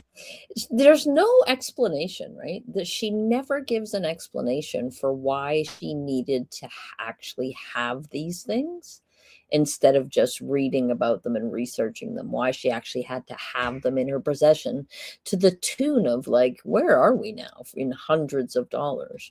She spent $600 on it was over 600 for the ghost gun, and then it was another whatever it was, 400 and something for the Glock, and now she's spending another $400 on this, right? When these people are broke and don't have money, and she doesn't actually need to have any of these things in her possession in order to research them. Yes. Uh-huh. Okay. I wondered about that. So the slide that you purchased carried somewhat of a paper trail behind it. Is that right? Yes. Your Honor, I would move to admit defendants exhibit 378 and 379. He doesn't need them. Any objection? No objection. This already exists as a state's exhibit. 378. Okay, all right. Well, they may be duplicative, but Oh, sorry, Your Honor. What we have as 378 is not what defense is showing us. Well, it is that first page. There's stuff attached to it. What are you saying? Are you only attending to this one page? No, I think I just had her look at one page, but I think it's, how many pages are in the document, Mr. Breton? Oh my God, was that an objection? Did we finally heard from the prosecution? But yeah, I just don't think that the prosecution cares about these objections because she's sinking herself like a dum-dum. So, you know, what do they need to object for? They have no objection to her carrying on like a total idiot. Pardon me? 20. 20? Wow. Yes, so I would have an Oh, objection. that's a- okay. There were 20 pages, I'm First sorry. 2 pages, I do not have an Your Honor, objection. I will modify that and offer the first page later because that's the one that I think is important. Whatever is the actual receipt that shows the shipping address. Is there an objection to that particular page? No, it already exists as a state's exhibit. so Okay, no. all right. So that particular Very page possible. can be admitted as this is defense exhibit 378. Thank you, Your Honor. And I then will with modify regards it. to 379, is there any? That's- No, Your Honor, that's the on-point reference. We don't have any objections to any of the on-point reference. All right, so 379 in its entirety is admitted. Were you home when this slide was delivered to your house? I don't think so. Okay. And you listened to the testimony of one of these cell site location experts, and I don't remember which one. Mhm. But Dan was home. Mhm. And do you, I think what they said was that you were in McMinnville at the time of delivery. I think that's absolutely true. And what would you have been doing in McMinnville, do you know? It's Medicare or seeing, you know, if it wasn't because this was in February, it was probably seeing a Medicare client.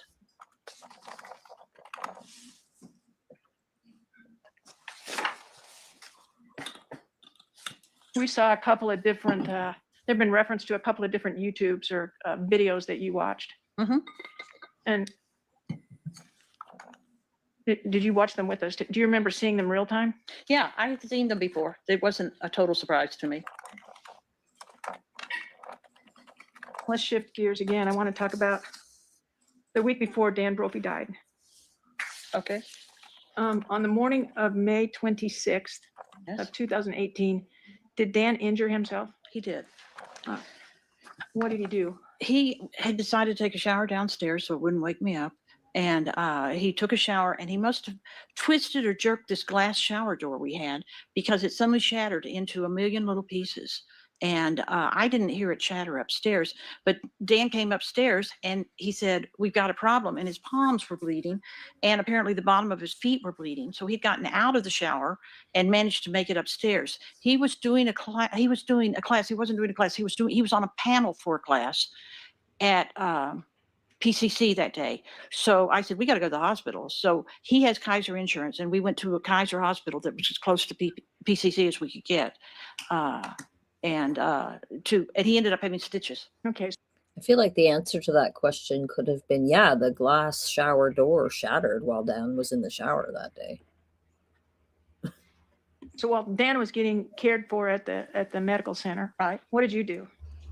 I got in the car and drove over to PCC and he'd given me a map as to where to go.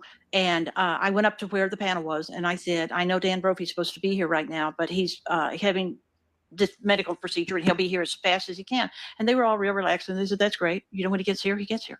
And so then I drove back over to Kaiser, picked Dan up, who was finished close to then. And we went over there and he went to his panel. What did you do while Dan was giving his presentation? He was in the, what I would call the student union building, although I'm sure it has a different name. And so in the bottom floor, there's a cafeteria type place and a lounge where you can sit. And I was going through my emails. I had my computer with me and I was going through my emails and Did you get an email that excited you? I did. What was I it? did.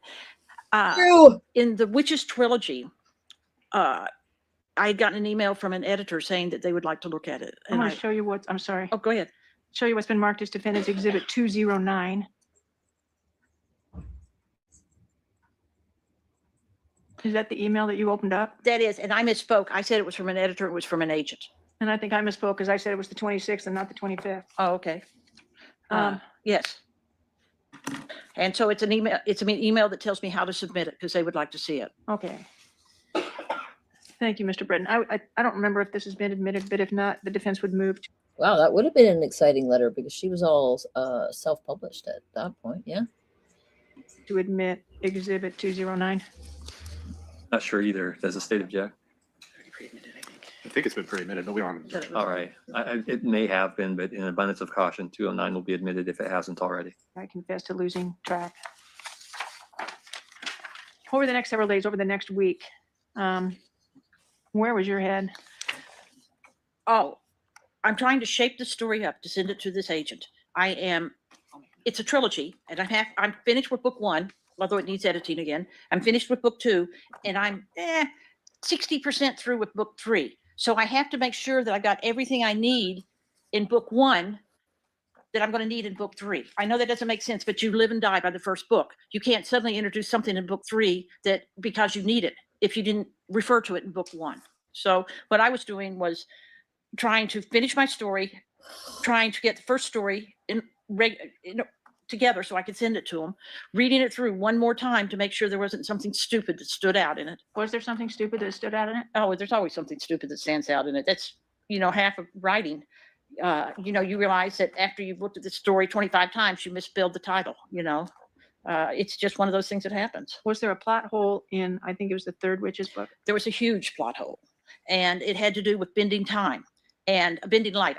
Bending light. And I was frantically trying to figure out how to bend light in a tunnel and get my plot moving along. And there was several plot holes with it, but I was working on it night and day. Okay. I would say 97% of my time was spent on these characters. She is a romance suspense writer, the Whiskers. The complete lack of humility that she shows throughout this is just so appalling to me.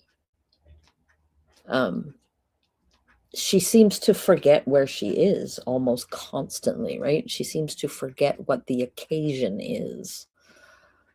When you say working on it night and day, were you working on it on your computer, working on it in your head, working on it in a combo of those? All those above.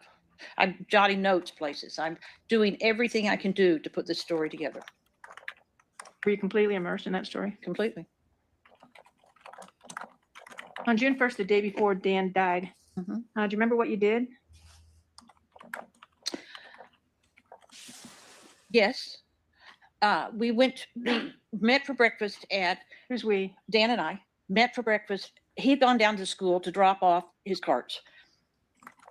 Or at least I assume right now that that's where he'd gone down to do that. But he'd gone down to school to do something. We met at the Six Corners Cafe, which is this little breakfast place that we like to go to that's had about 1,800 different names.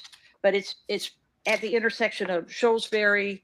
Beaverton Hillsdale Highway. Yeah. Let me help. Thank you. What'd you do after that? We drove back toward our house and stopped at St. Matthew's rummage sale. And there's a Lutheran church that has this great rummage sale every year. And we had talked about going to it, and we went. Did you find anything at the rummage sale? We did. What was it? Well, for Nathaniel, Dan had found a food dehydrator. And so I know that he had been in contact with Nathaniel, asking him if he wanted a food dehydrator before he bought it for him. And then I had found this kind of adorable little toy box that was a little beaten up. The wood was fine. The paint job needed serious work. And I thought, great, this is perfect. So I bought this little toy box because Nathaniel's wife was pregnant and we had a new baby on the way. And he had another daughter who was, I thought this would work out really well for them. So I bought this toy box. Now, is that something that you did? Yes. Took things like that and restored them or refinished them? It's very, it's a great thing to do when you're a writer because you don't have to think about a lot of the stuff you do. I mean, when you're slapping gray paint on something because you need a primer coat, you can do that in the dark. Well, you can't, but you know what I'm saying? You don't have to pay attention to every brush stroke. It's very meditative. You can think about your story. She just comes off like a complete asshole. That's the only word I can come up with. So when you got home, did you actually do that? Start to begin I did. that chest? I did. And were you still pretty much immersed in your story? Yes. What were you thinking about when you went to sleep that night, or did you go to sleep? Well, it was another night where I wasn't sleeping well, and part of that I blame on age, but part of it I blame because I am trying to get this story solved so I can move on, so I can get it sent off. Because if it's got a, I don't want to be the slow one on the end of somebody who says, we'll publish your story for you. I want to be the one who's there and ready. So that was what I was doing, was, working through how to bend light. You said that you had trouble sleeping. Did Mhm. you ever get to sleep?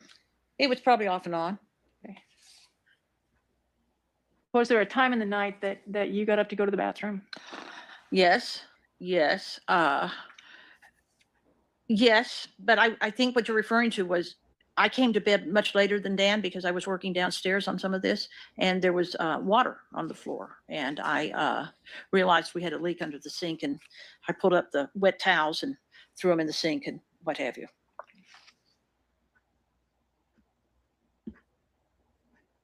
Does Dan usually get up earlier than you? Much. And does he get up the same time every day, or would you get? I would say within a 30-minute time frame, he gets up the same time every day. Okay. Even on days he doesn't have class, he still gets up early. Okay. June 2nd, though, he had class. He had class. And June 2nd, he had not just class, but a special class, live fire. Is that right? Yes. Yes. What's the first thing you remember about the morning of June 2nd? Remember waking up? I do. And I'm looking at Dan, who's leaning over the sink, looking at wet towels, going, what are these wet towels here for? When you saw that, do you know whether Dan?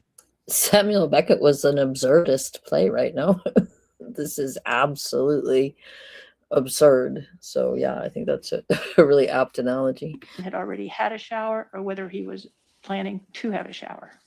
I don't know. I just don't know. What's the next thing you remember? Hi, Boob. Him going downstairs with the wet towels. You know where you were when you? I was Saw still that? in bed. Okay. What's the next thing you remember? I leaped up out of bed and put on as minimal clothes as I could. You say minimal clothes. What do you mean? I mean, tights and flip flops. I already had a nightshirt on. And On most Saturdays, or most days when you don't have to go to work, Mhm. when you don't have to go to a Medicare kiosk, Mhm.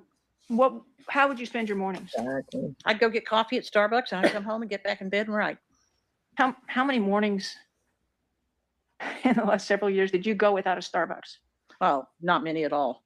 Dan and I used to joke that we were pretty sure we were building a retirement home for this guy. So typically on a morning you didn't have to be at work. You'd get up, you say you would leave your nightshirt on? Yeah. Who's going to see me? I'm running to Starbucks. I'm going to the drive-in. I'm coming back home.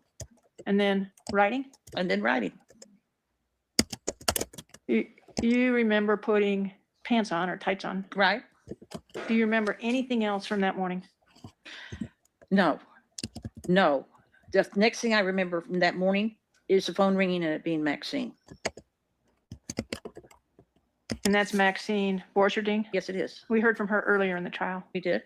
And where were you when Maxine called? I was in bed writing.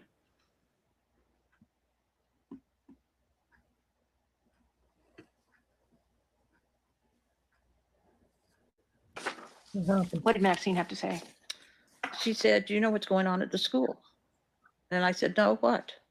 And she told me about the fact that Potluck in the Park had called her and there was some sort of police interaction going on down there.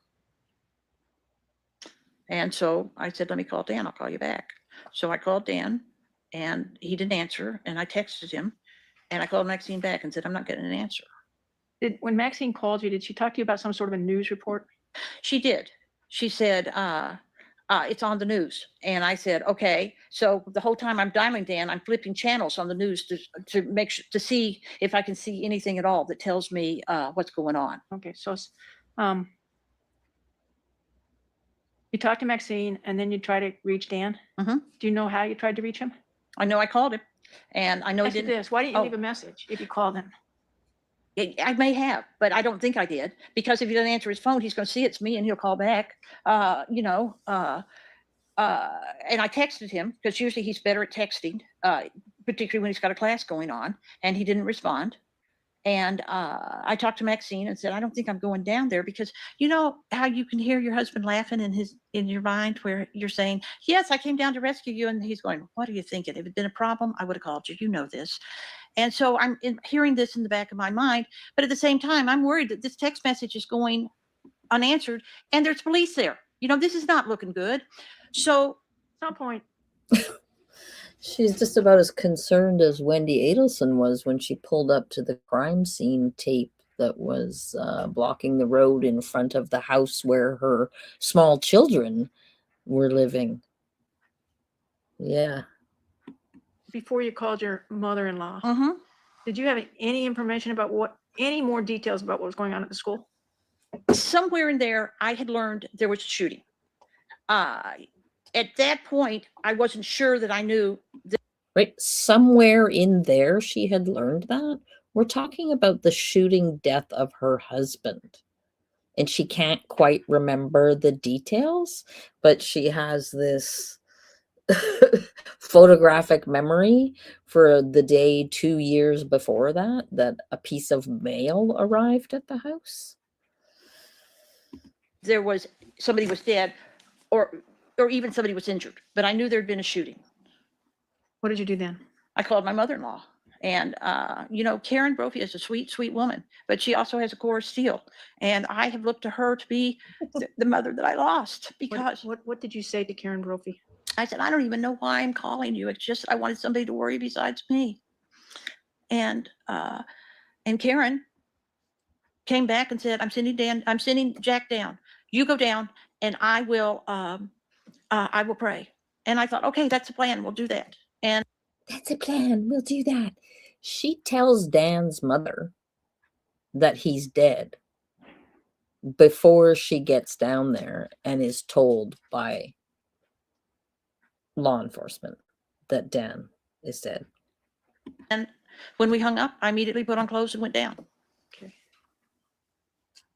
So I know there's been some confusion about this. Did Karen Brophy have to call you another time to prod you to go? No, she did call me another time. She and I agreed there were 3 phone calls. She called me, the next time she called me, I was standing in front of the police, and she calls me and says, what's happening? Okay, so I want to back up a little bit. Sure, You decide to go down to OCI. I do. Did you have to change your clothes? What'd you do? Well, I'm still in a nightshirt. So yeah, I had to put on clothes. You know, I may run to Starbucks in a nightshirt, but most of the time I'm not running around downtown in pajamas. And so I put on clothes, and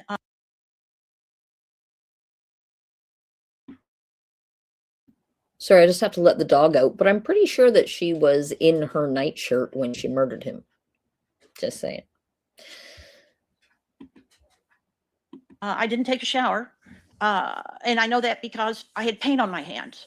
And I leaped into the car and hitting the buttons as I'm driving, trying to find more news reports. Now, I don't know exactly when I figured it out, but I knew by the time I got to school, there'd been a fatality. Describe, just kind of help the jury understand what you're feeling, what's going on in your head as you're driving to OCI. I'm feeling, you know, that feeling in your throat where you can't swallow and you think you want to throw up and you aren't throwing up. And I realized that my hands hurt, and I look down and I realize my hands hurt because I'm white knuckling the steering wheel with one hand as I'm pushing the buttons with the other. And I'm feeling really mixed. If I get down there and it's nothing, Dan is going to laugh, but that's the worst that can happen. The best that can happen, I can get down there and everything will be okay and everything will be fine and what have you. But the fact that I still have an unanswered text from Dan, the fact I have an unanswered phone call from Dan, and there's police everywhere down there, and there's been a fatality, you know, I am not thinking things look good. I am working myself up into a state without knowing anything. And I can also hear Dan in the background going, well, you know what we say, it's never too early to panic. And I know that I'm doing that, but I can't seem to stop myself from panicking at this point. When you got to OCI, what did you do? Great point. I kind of found the place to park. I kind of invented my own little parking spot. And on Jefferson, at the corner, there's yellow police tape all the way across. So when you get down to Jefferson, you absolutely have to turn on, what street am I on? 17th. You absolutely have to turn on 17th because the police aren't letting you through. And there's a cop car right in the middle of the yellow tape. And I walk over to the cop car and I said, I'm Nancy Brophy. And he didn't even ask what I want. He said, I want you to wait over there. He didn't even ask me what I want. He told me to wait over there. It was then that I knew. Mm-hmm. And I said, okay. And I went over to where he pointed. And he said, somebody will be out to see you. What And could you see from where you were waiting? I could see lots of people. There was lots of people milling around. But the most important people I could see milling around were the people Dan worked with. Woody Bailey, Brian Wilkie. All these people are standing around and nobody. Can you find Dan? No. And he would have been with those guys. These guys were his friends. And I know he would have been there and he wasn't there. And that worried me a lot. Just a minute. Hold on. Anyway. Can anybody see any tears? Do you see any tears? Do you hear any mucus? Any tears, even a single tear, a little tiny glisten in the corner of her eyes, anything at all? This worried. Yeah, Beth. So she showed up there very shortly after he showed up at work. She shot him in the back. She then turned him over and shot him in the chest. And then she went back home and got back into bed and pretends that she was in some sort of a fugue state and doesn't remember any of it. But they got her on video driving around outside of the Culinary Institute within 6 minutes of the murder taking place. So, yes. It worries me that I'm seeing all these people who know him. Yeah. It worries me that every time I look at the people who know me, they're not looking at me. They're looking down. They're looking away. And I'm thinking, this isn't good. What happens then? The police come, this police woman and a couple other people come and they get me and we walk half a building and they're saying, stand over here so you're out of the light of the media. And I said, okay. And I'm crying. And a police woman who if you asked me later, I would have told you was 100 pounds, but it turns out she wasn't, reaches out and hugs me. And that's the exact moment when I knew. Just a minute. When I knew Dan was dead. And I knew it because. Seriously, no snot, no tears, nothing. I don't know how often you've been hugged by the police, but I don't get hugged by the police all that often. And so this is not a good sign. And she's hugging me and I'm crying. And apparently, according to the tips woman, wailing, which didn't really horribly surprise me when she said that. And then 2 detectives walk over and said, we'd like to talk to you, and led me to the van. We're not even 5 feet from the van when Karen Brophy calls me again. What do you say, Karen? Dan's dead. She said, what do you know? And I said, it's Dan. And Karen starts to wail. And I want to wail, but I'm dealing with the police who are standing right in front of me. And I have to tap everything down and said, I'll talk to you later when I'm talking to the police now. And she said, okay. So we hung up the phone. It was a very short call. Yeah, she hasn't been told yet. And she tells his mother that he's dead. I mean,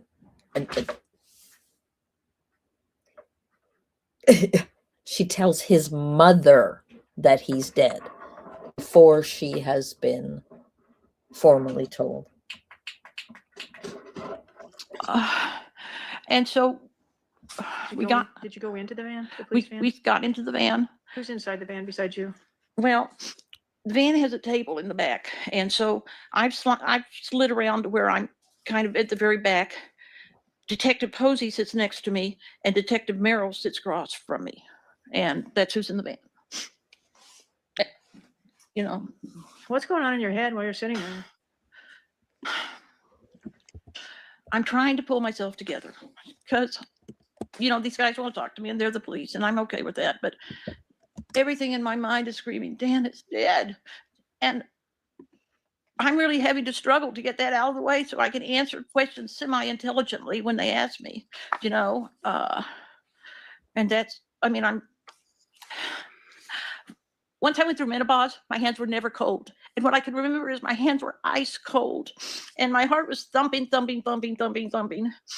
And I'm probably sniveling just like I am now. And all. Yeah, exactly like you are now. When you're faking it, exactly like you are now. All I really, really, really wanted was for them to tell me it was a mistake. You're wrong. This is wrong. Yes, he's hurt, but he's not hurt bad. He's certainly not dead. Did you try your best to answer their questions? I tried. I tried to pull it together enough that I could sound like I knew what I was doing. But most of the questions that they were asking, I wasn't thinking about the questions. I was thinking about what is his routine? Okay, here's his routine. You know, this is what he would do. I'm sure this morning was the same, except, you know. Whose morning do you think they wanted to know about that day? When you're talking to Detectives Posey and Merrill, whose morning did you think they were focused on? Yours or Dan's? Oh, Dan's. I don't think they gave a rip about what I was doing. Is that what you were trying to help them to understand? What Yes. Dan was probably doing? Yes. So that maybe some weird little thing had happened and they would spot it right away and say, aha, you know. They asked you whether Dan owned guns and whether he might have brought a gun to school. Do you remember that? I do. What did you think? Did you get a sense of why they wanted to know that? Or did they tell you why they wanted to know that? Why they wanted to know if Dan brought a gun to school? Well, I assumed, and perhaps this is just assuming, when we're talking about a shooting, there are guns involved, Okay. you know. So when they asked you about Dan's gun ownership, or Mm-hmm. did you think they were asking you about a gun kit? No, Did you think they were asking you about gun parts? no. What did you think they were asking about? I thought they were asking me about the Glock I thought was sitting on our closet shelf that hadn't been messed with much since we bought it. I don't want to get too far into your politics, but is it fair to say that they are somewhat left of center? I think that would be fair, yes. Okay. And for many years, would you have told people that you are anti-gun? I would have. My first husband was a police officer, She's literally talking about the moment that she found out that her husband had been murdered in cold blood, and there's not even any snot in her nose. he had a gun collection, and we negotiated when we were married that he, in fact, would not have the gun collection in the house. I felt that strongly. Do you have good friends and family members who are adamantly anti-gun? I do. Would you say that before June 2nd would you say you were still anti-gun? No, I would say my thinking had shifted on that over the last. Sorry, she had become completely obsessed with guns by that point, lawyer lady. Don't you remember? 2 years that the country had gone crazy. And, you know, we were having all these school shootings, and that didn't happen in the last 2 years. That's been over the last, 10? But I was less anti-gun than I had been in the past, but I was more worried about our safety than I ever had been. On June 2nd, after you learned that your husband had been killed with a gun, how did you feel about your decision to buy a gun? Who actually cares? Objection, Your Honor. Relevance? Well, in the lighter moments, I thought it was karma kicking me in the ass.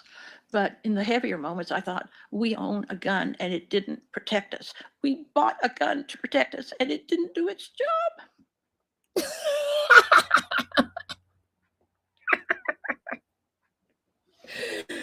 Oh my God. It's an inanimate object, you absolute idiot. Jesus. That little high-pitched squeak there reminded me a bit of, who was it that ran for president and tried to give a great old yeehaw and failed so miserably at his yeehaw that he got run out of the election? You remember that, you guys? I can't remember who it was because it's American and I don't pay all that much attention, but that's what that reminded me of. Job, sorry.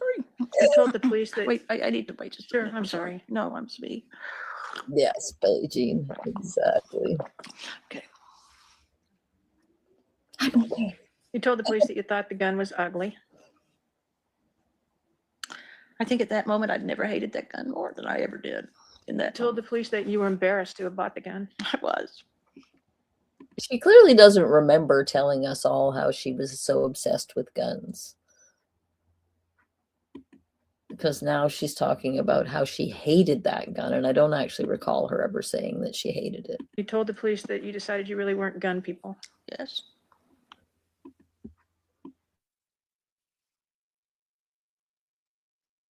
Were you embarrassed at that point by gun ownership? Yes, I was. I was embarrassed that we had a gun and it was at home and Dan was dead, you know. And I think embarrassed is only one of the emotions I was feeling at that moment.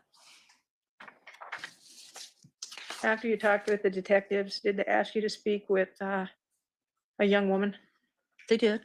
And did she testify in this case? I don't. She did.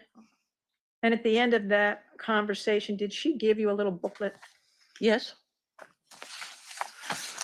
I'm going to show you what's been marked as Defendant's Exhibit 237.1. It'll show up on your screen there. Mm-hmm. Mm-hmm.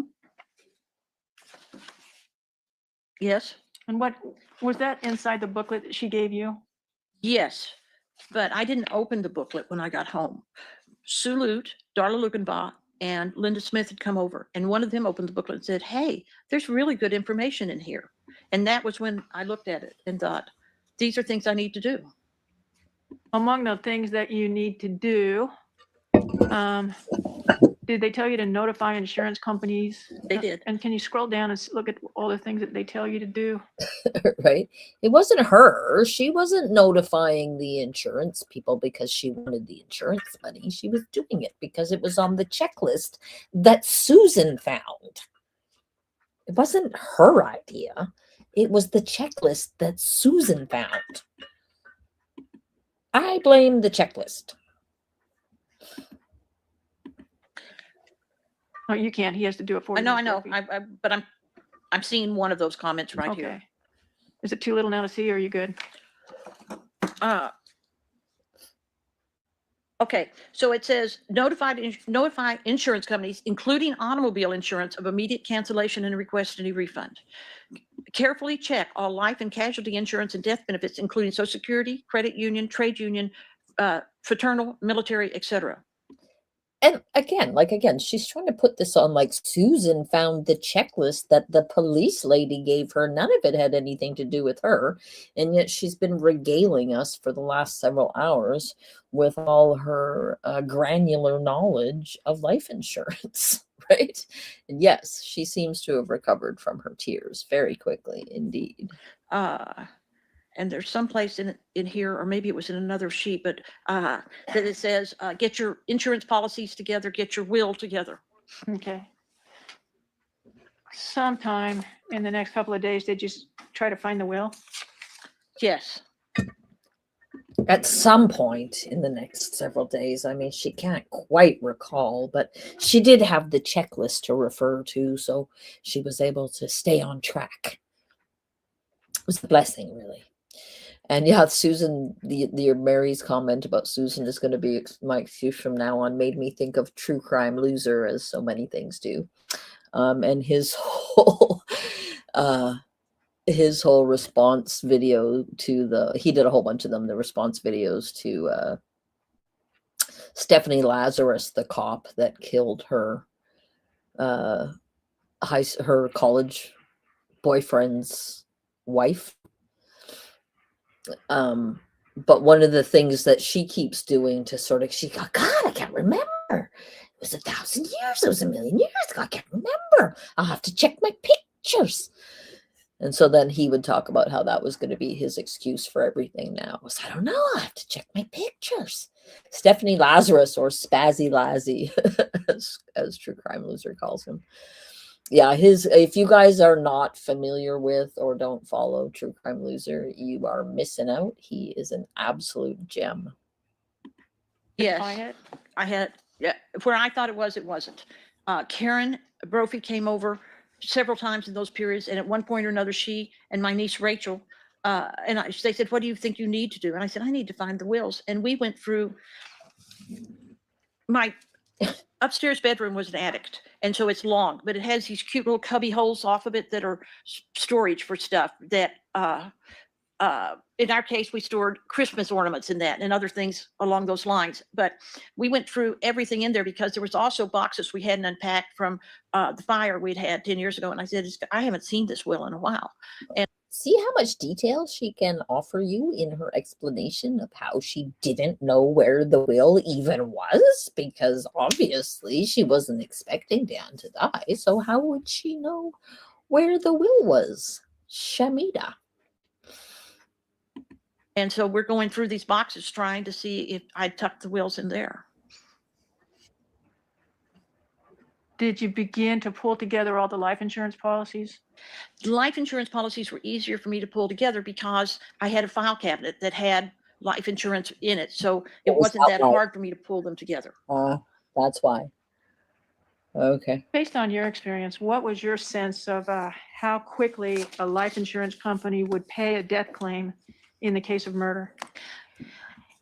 I'd never had a client who had been murdered. I had no idea. But when I talked to the insurance agents, the insurance companies, because you call them and you say, I need to set up a claim, and they ask you questions, I immediately began to realize it was going to be, this was not going to be a quick payout by any wild stretch of the imagination.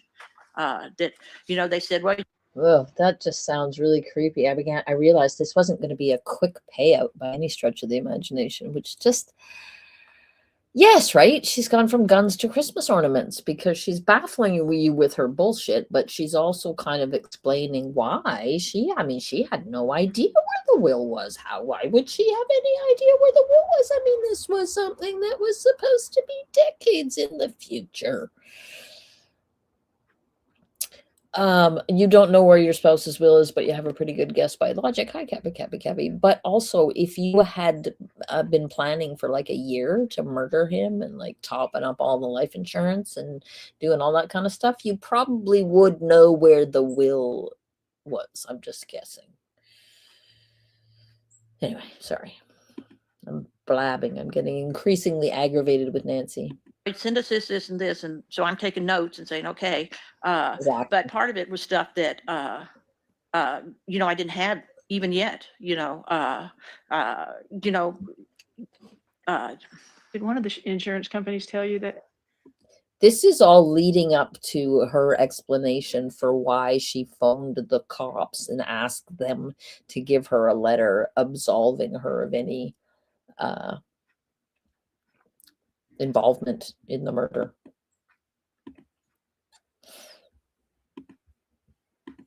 You should call the police to get a letter of exoneration. they did. That was Forrester's. Before you made that call, did you talk to your sister? I did.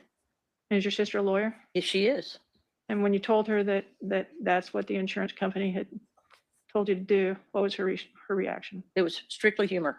She said, yeah, that'll be happening. This kind of sarcasm that runs in our family anyway, where they were saying,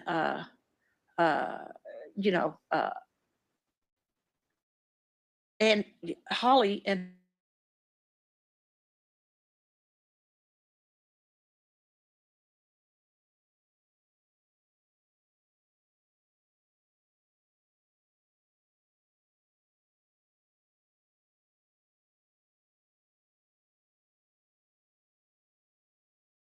And I don't recall, maybe it's going to come out later. I don't recall there being like, don't when you phone in for claims or you phone basically anyone now, you get your call is being recorded for quality assurance purposes. Wouldn't there be a recording of the insurance agent telling her to get the police to write her a letter exonerating her? We've heard the call that you made to Detective Posey. yes, A couple, and I don't remember now exactly when the call was made, but it was soon after Dan's murder. Is that it right? was.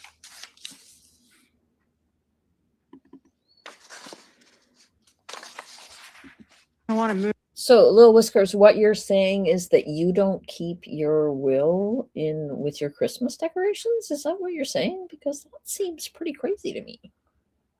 I thought everybody kept their will with their Christmas decorations. Move forward again. Okay. After you were, when you were arrested? Mhm. When was that? September the 5th, I had gone to a United Healthcare meeting, and I had come home, and I needed to uh, fax. I was having, what was it? I was having a printer problem at that point, and I needed to fax something to someone. And so I'd driven to Office Depot and faxed it and come home. And you were greeted by police? I pulled in my driveway, and a car I didn't know pulled in right behind me. Pretty soon you were standing in the middle of your lawn in handcuffs? Pretty soon, that's exactly how that happened. At some point, soon after you were arrested, the police described to you the evidence that they had, or at least some of the evidence that they had?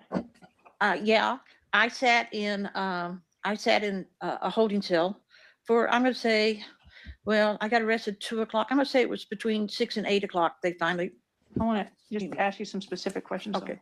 Did you learn that the police had video, or were you told that the police had video of you driving in Beaverton? Yes. Did that surprise you? No, I could believe that. Okay. Did they tell you that they had video of you near the murder scene? Yes. Did you believe that was true? Not for 1 second. I thought they're making this up. This isn't true. So shortly after your arrest, were you represented by a lawyer named Katie Dunn? I was. And at some point, did Ms. Dunn come to show you some of the evidence in the case? She did. And did she show you a photograph that kind of shook you to your core? She showed me a photograph of what looked like my van and what looked like me in it and what looked like me in clothes I recognized, Which which even was clothes you recognize? that nightshirt that we've talked about, the nubbly black one with the white lace applique. And I See? She was in her nightshirt in her van on the surveillance video that spotted her outside the Oregon Culinary Institute within 6 minutes of the murder. was obviously somewhere near the school. I can't remember if the backdrop was Bellagio's or whatever. I wasn't that involved with the backdrop, but I can tell you it looked like me. I can tell you that I was, oh man, I was frightened to death. You know, if I'm, you know what they say? They say old age isn't for sissies. So what happens is I turn 65 as I'm starting to lose my eyesight. Then I'm starting, oh man, I'm now losing my mind because that's what you think. You think, Objection, Your Honor. Relevance? how can this have happened and me not remember this? How am I sitting here in a vehicle and have absolutely no memory of how I got there? And they're saying it happened at this time and it's video stamped. It's not like it's, trust us, wink, wink, nudge, nudge. It's this time. It was not that. It was this picture. And I'm sitting there thinking, I'm not even sure what I was thinking, to be perfectly honest, because even now, as I think about it, my mind kind of goes blank with the horror of it. Yeah, she can't explain it because it never happened that way. Because she was not frightened about losing her mind as an old lady. She was frightened about the fact that they had her on video outside the Oregon Culinary Institute within 6 minutes of the murder. Yeah, selective amnesia. Unbelievable. Unbelievable. It's like literally Breaking Bad fugue state. Lies, right? Just incredible. Are you familiar with that Goose Hollow neighborhood? Oh, very much so. How familiar? Probably the entire time I have spent in Portland has been associated with the Goose Hollow neighborhood. I went to school there. I worked at 19th and Flanders for over 10 years. Dan taught there. Of all the neighborhoods that I'm comfortable with and that I feel I know where I am all the time there, that would be Goose Hollow. And have you written, kind of used the Goose Hollow place as a writing place? I have. What's attractive about that neighborhood for writing? Well, one, it's shady. Two, even though I know it is a home for a great many homeless people, and I know it is a neighborhood that has a lot of drug people associated with it, I still felt safe there. I had been there enough that it was just comfortable. It was it was more comfortable, in fact, than the neighborhood I'd lived in for 20 years. When you would come into Portland from Beaverton, Yes. how would you come into the city? I'd leap on 217, leap on 26, get off at, what's that exit called? One right after the zoo that takes you right down, past, right down on Jefferson.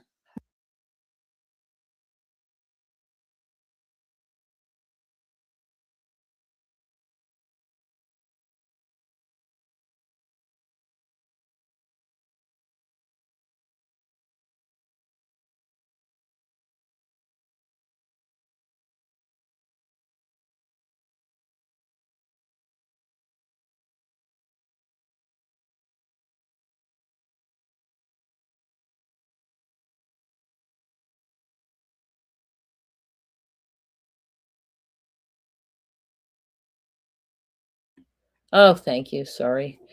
You guys are on a delay after me. So it takes me like several many seconds for anybody to say anything. I was just saying that people are commenting about apples, and somebody left a comment on yesterday's video saying that they had a dog called Apple Jean. So that was all that I was saying. Thank you for letting me know I was muted. I was muted because the dog was out in the yard barking wildly at the neighbors. Okay. Is that typically how you enter the city? Yes. Later, after Ms. Dunn had shown you this photograph, Yes. did you watch videotape surveillance of the footage taken near OCI? Yes. Did any of that video spark any memory of what you might have been doing on June 2nd? Yes. So I am seeing myself sitting at this park writing. And the reason why this sticks out is it was a parking lot and it was empty, but there was a white van there. And there was some guy who kept walking back and forth, walking back and forth, walking back and forth. And I think he was working on the van, but it was just enough to throw me out of where I was that I moved. I said, no, I can't pay attention to him and think about what I need to think about. And so I moved the car. So in this memory, Yes. is it a real memory? I mean, this is a real memory, right? Yes. What are you doing when you're in the car? I have a pad of paper. I'm jotting things down. And it's a pleasant day. I can remember that because it wasn't raining. And it's, you know, I'm just sitting here full.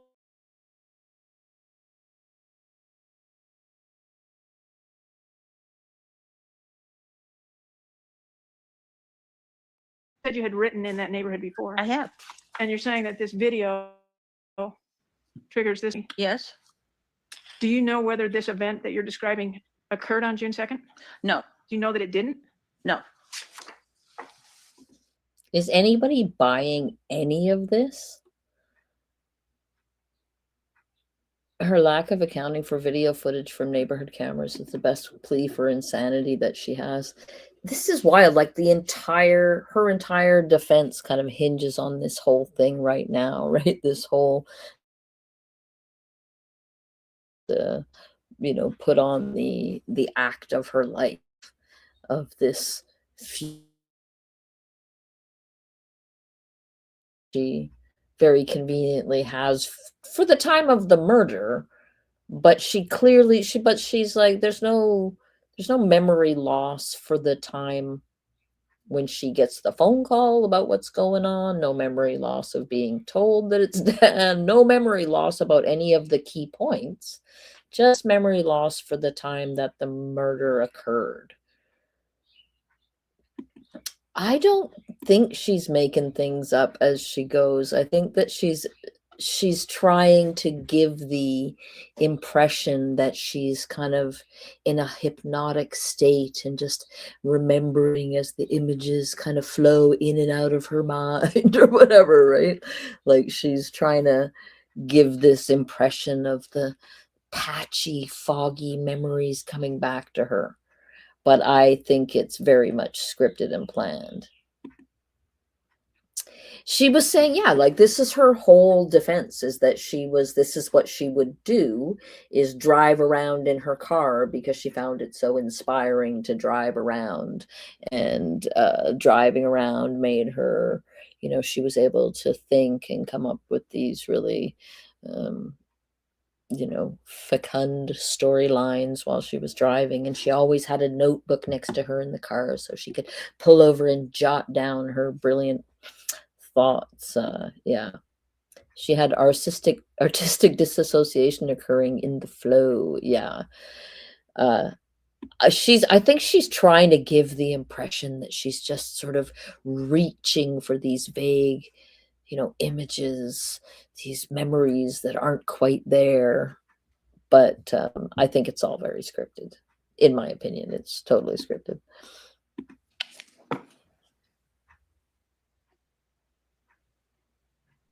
There was testimony from your cousin Yes. about coming to visit you in August Mhm. and having you get lost while driving home from the airport, Yes.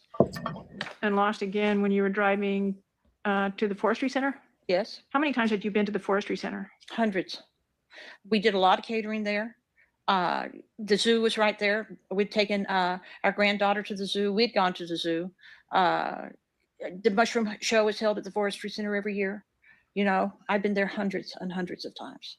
Were those 2 times that she described the only times that you got lost? Oh no.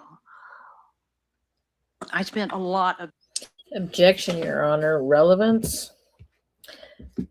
It's just going to, I don't know where it's going, but it's going to some self-serving explanation of why she doesn't remember murdering Dan that day.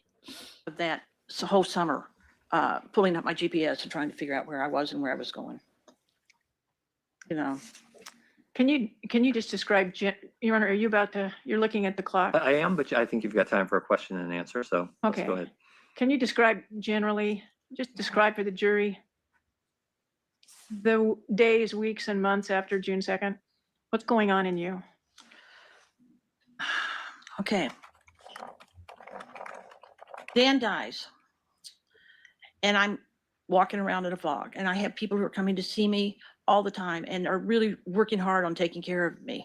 Making sure that I'm eating right, making sure that I'm taken care of. And just about the time that I think I can probably start coming back to life, my brother dies. And so it's like another body blow. So now, because I was left as the executor of the estate, I'm going back and forth to Texas, functioning. I'm putting on my, I'm okay face. Oh, I'm okay. And my smile that is neither sincere nor humorous or anything. And I'm getting through my days. Step, step, breathe, step, step. And you know what they tell you? They tell you that when you grieve, you go through these 5 steps. And we've all read this. We know this. We know the 5 steps. It doesn't work like that. They don't tell you that the steps, that it's not a little smooth transition. Okay, now I'm in this step. Now I'm in. Yeah, they absolutely do tell you that, Nancy Brophy, you dumbass. They tell you that very, very clearly. And it's not they, it's she. And her name is Elizabeth Kubler-Ross. Sorry, I'm getting annoyed with her, so I'm talking back to her. No, I could go through all 5 steps in the morning and still be ready for the afternoon. I am in a fog. I have no idea what's going on 90% of the time. And fortunately, I have people who are just kind of stepping into my life and helping me out. My family. I mean, you know what? It's possible that she is in a fog and all that sort of stuff, because, I mean, it is possible to, murdering someone has got to be, I don't know, right? It's possible that she would have mixed feelings about all of this, right? And that she would be in a fog from all this. But just every single thing that she says comes off as completely self-serving. And this whole idea that she is that she's the actual victim here, right? That she's the one who has been harmed by this murder. Lion sack of lies. Sent Susan to me, and I wanted Susan to come. It wasn't that, but they keep her with me until they think I should be able to function. And I'm probably alone for a week then when my when my cousin Janet comes, and all it is my family saying, we're with you. We know you're suffering and we're just here to help if we can. Then my Uncle Ed dies. And when Janet described him as the Mr. Rogers of our family, he truly, truly was. He was probably one of the nicest guys in the whole wide world. And then I get arrested, and that's my summer. And I'm thinking, nowhere in there have I had time to. Then I get arrested, and that's my summer? She's upset because her summer was a bummer? Are you even kidding me? Grieve for any of the losses, much less Dan's. And I'm in a fog, and I go into the one thing you can tell you when you get arrested. There are two things that never happen. It is never quiet, and it is never dark. And oh my God, she really is the victim here. This is really sad. I had no idea that she was going to have trouble sleeping. Oh my God. I mean, she truly is wow. She is a huge victim, you guys. It's been 4 years since Dan died, and I know one thing. I know I still haven't grieved appropriately for him. I know. Yeah, I know she hasn't grieved appropriately for him too. I know in 4 years, I should be in a different place than I am. And I think a lot of that is because of that summer and how it happened. Good Lord, she's a hoot. Yeah. God.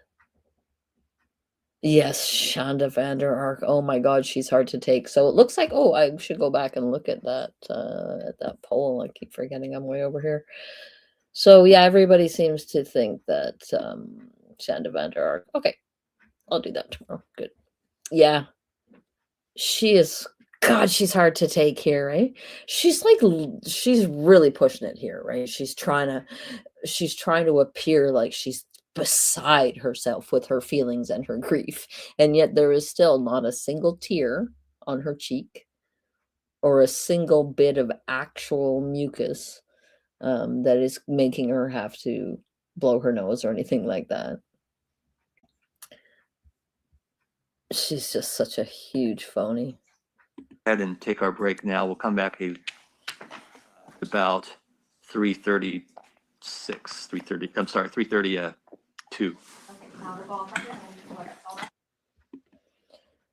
Okay, so what do people want to do? We could. So there's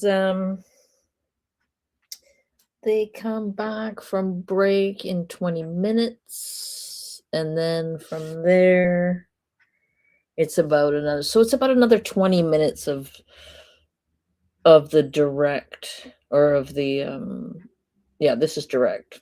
There's about another 20 minutes of the direct, and then the cross-examination. So do you want to do 20 more minutes of the direct? I want to see the cross too, but I'm going to run out of steam before we get there, so it's going to have to be in my next. I'm just thinking, should I push on through now and finish the direct so that the cross-examination is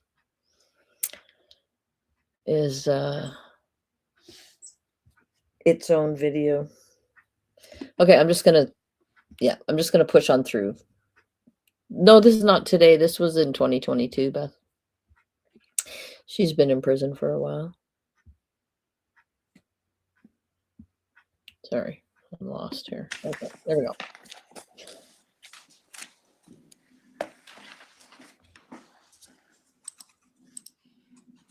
When we broke, you were talking about the fact that that same summer there had been other losses. Yes, it was. I just want to have a better sense of just kind of what's going on with you during the summer after Dan died. We talked about the fact that you got lost, but were there other ways that you were just disoriented? And again, if you wanted to take off your mask, you could. I'm sorry. Thank you. Yeah, it was COVID times. Yeah. Oh, just weird shit. I found food in places that it shouldn't have been food.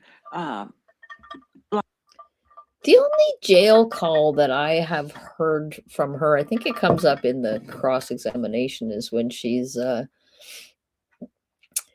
it's after the students that found Dan and tried to do CPR for him testify. And she is on a jail call just talking absolute dirt about them. Going like, oh, like they think they were the victims, like they lost something. I'm the one who lost something. I mean, they had him for a couple of semesters. We were married for 24 years, kind of thing. So that's the only Like, jail call. That's the only jail call that I can recall from her. But yeah, it makes it very clear just how much of a performance all this is. the tomatoes were in the linen closet. And, you know, I was constantly having to think of my way through every step of my day, saying, okay, we're going to do this now. Step, step, breathe, step, step.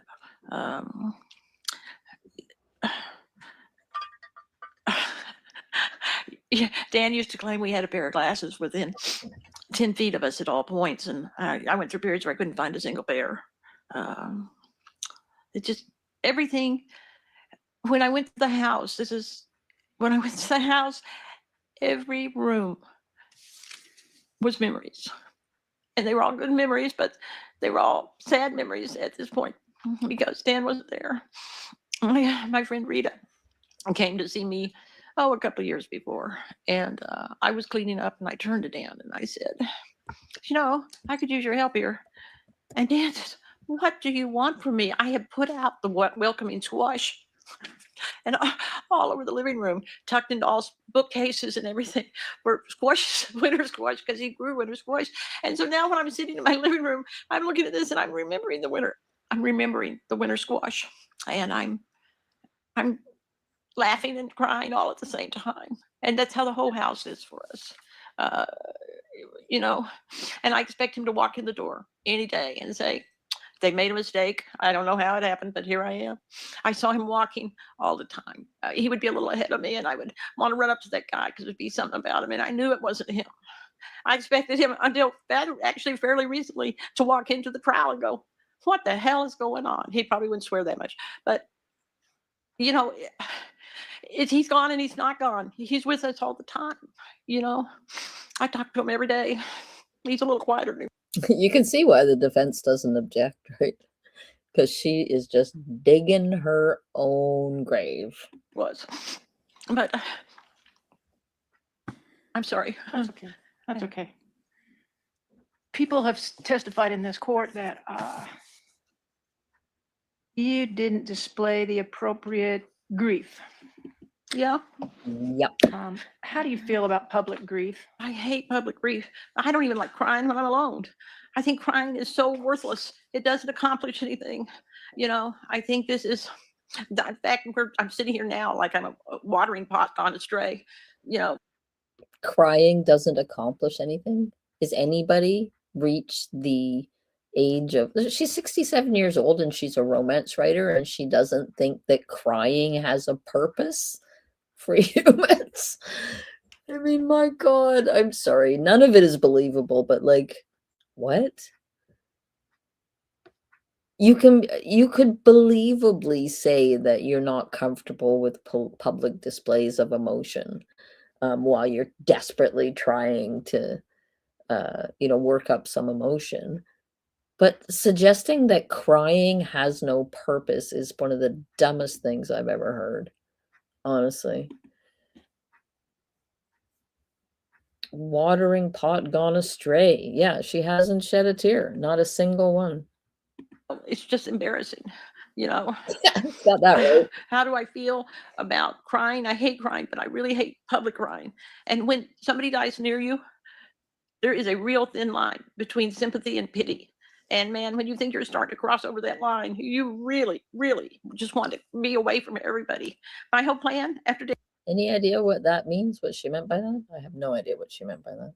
and I had a plan. It was to go upstairs, pull the covers over my head, and wake up in 2050. You know, it wasn't to have to deal with Mark's funeral and Uncle Ed's passing and, you know, all this stuff. So people tell you all the time, they say, oh, there's no right or wrong way to grieve. You'll work through it yourself. And then they're sitting there with a check mark list saying, oh no, she's not showing enough emotion. There's no right or wrong answer here because, well, there is a wrong answer, and it's always a wrong answer no matter what you're doing. How dare you judge me for my improper grieving? So they may feel that way. I certainly feel I didn't grieve enough, and I still feel that way. But if people think looking at me, I wasn't sad or wasn't brokenhearted over losing my husband, they would have been wrong. There you go. After Dan died, She's terrible. you prepared to get that house sold quickly. Is that I right? did. Why is that? Oh, okay. So I got all these deaths going on around me. And then I get the cheery little news that I'm not on the note. And Wells Fargo can, whether I'm behind on the payments or not, does not matter. They can foreclose on the property because the note holder is dead. And I'm thinking, oh man. So now I get to add this to my list of stuff. If it was up to me, we could have waited another year to have sold the house, except now I've got Wells Fargo breathing down my neck. And he said, be careful, don't let Wells Fargo know. Well, what does that mean? Does that mean I don't talk to Social Security? Dan wasn't on Social Security, so that wasn't a big issue. But, do they not read the papers? Do they not say, look at this, a guy died? It wasn't like it was a big secret, but Were you in a hurry? I felt more like in a hurry once I heard that news. I felt like I didn't have any leeway. Did James Denny and Tamara Alva pick up the pace of trying to get that backyard cleaned up? They did, but it was also summer and it dried up enough that they could get the big equipment back there. And did you have friends coming over to help you get things cleared out? Oh man, everybody helped. I mean, honestly, you really find out who loves you when something terrible happens, because people came over and said, I'm here, what can I do? And the people who didn't say that, when they saw me, said, if you need anything, call me. Yeah, she got an absolute boatload of free labor out of people to take care of the insane mess that was her house and her garden, by killing Dan. And then everybody came rushing over to help her. Friends organized other friends, and they would come over in groups to help me pack. Susan called her boyfriend and told him to come up. It was like,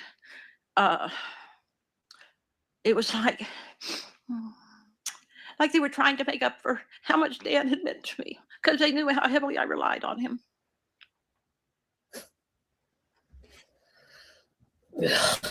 Part of cleaning out the house was to clean out a lot of Dan's stuff. It was.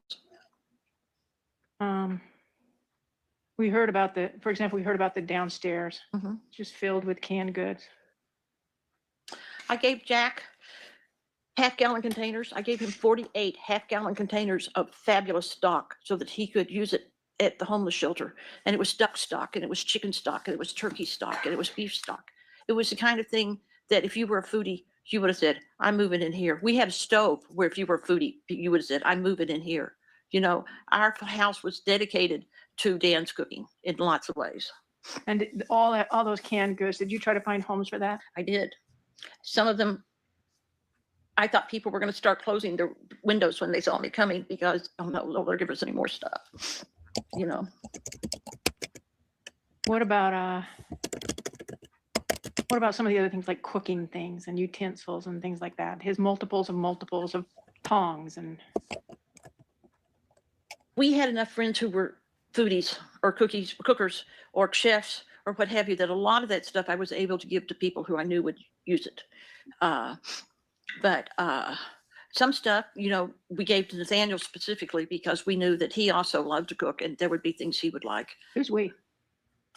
Dan and me. Sorry, he's not here. I'm sorry. How many different people do you think were in and out of your house helping you move things around? Or pack things up or throw things away? Both friends and people who were hired. How many do you think came in and out? Probably somewhere between 25 and 35. Did you know them all? Yes, I did actually. What about the people like that, oh, my brother's guy? No, yeah. Okay. I didn't know those people, but That was, and you're right. I didn't know them all. I didn't know the guys that Tanya sent over. I didn't know All My Brothers guys. But they came for a specific piece of what I wanted, what I needed to have done. And for the most part, not Tanya's friends, but for the most part, they were paid for it. Did you watch every box get packed? Oh, Lord, no.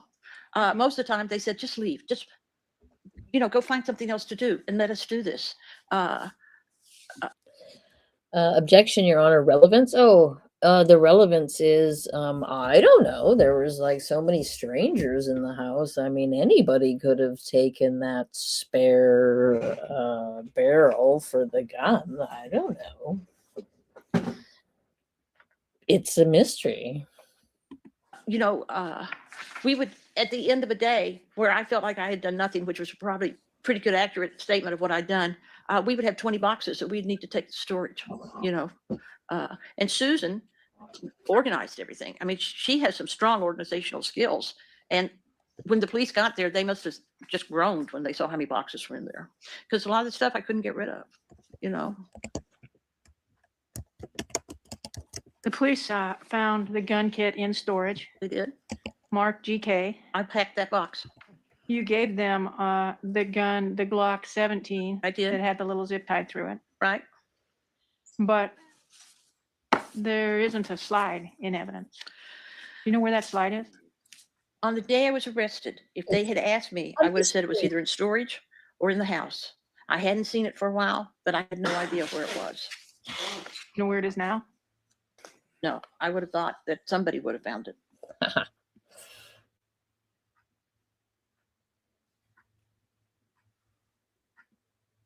Once Dan was there time to subdivide that property? Or once Dan died, was there time to subdivide that property? No. At that point, I was just trying to get it cleaned up and put it on the market, and so I didn't lose my equity in it. Because Dan died by murder, were all the insurance claims come to a screeching halt? Yes. Slowed down? Yes. Did you make all the claims Yes. that you were legally entitled to make? I'm pretty sure I did. Did you feel guilty about making claims on policies you've been paying on for all those years? No, that's why I had him. I would have thought if the circumstances were reversed. That was pretty revealing. Yeah, that's why she had them. She didn't feel guilty about it. There was a whole plan involved. Come on. I would have expected Dan to behave in exactly the same way. Would you have wanted him to behave in the same way? Absolutely. We didn't pay on that for any other reason. Mary, she does not hear well, and so the headphones are so that she can hear. Than to protect the person who was left surviving. Dan died and he was 64 years old. He was 63. He would have been 64 on June 27th. In a couple weeks. Mhm. That very expensive return and premium policy that you'd bought, was that worth much more than the 100,000 term policy? It wasn't worth any more than that. I could have, if I'd had a crystal ball that was working, I could have saved hundreds of dollars every month. But because he died before the age of 78, all the extra payments that you were making were to no benefit at all. That's right.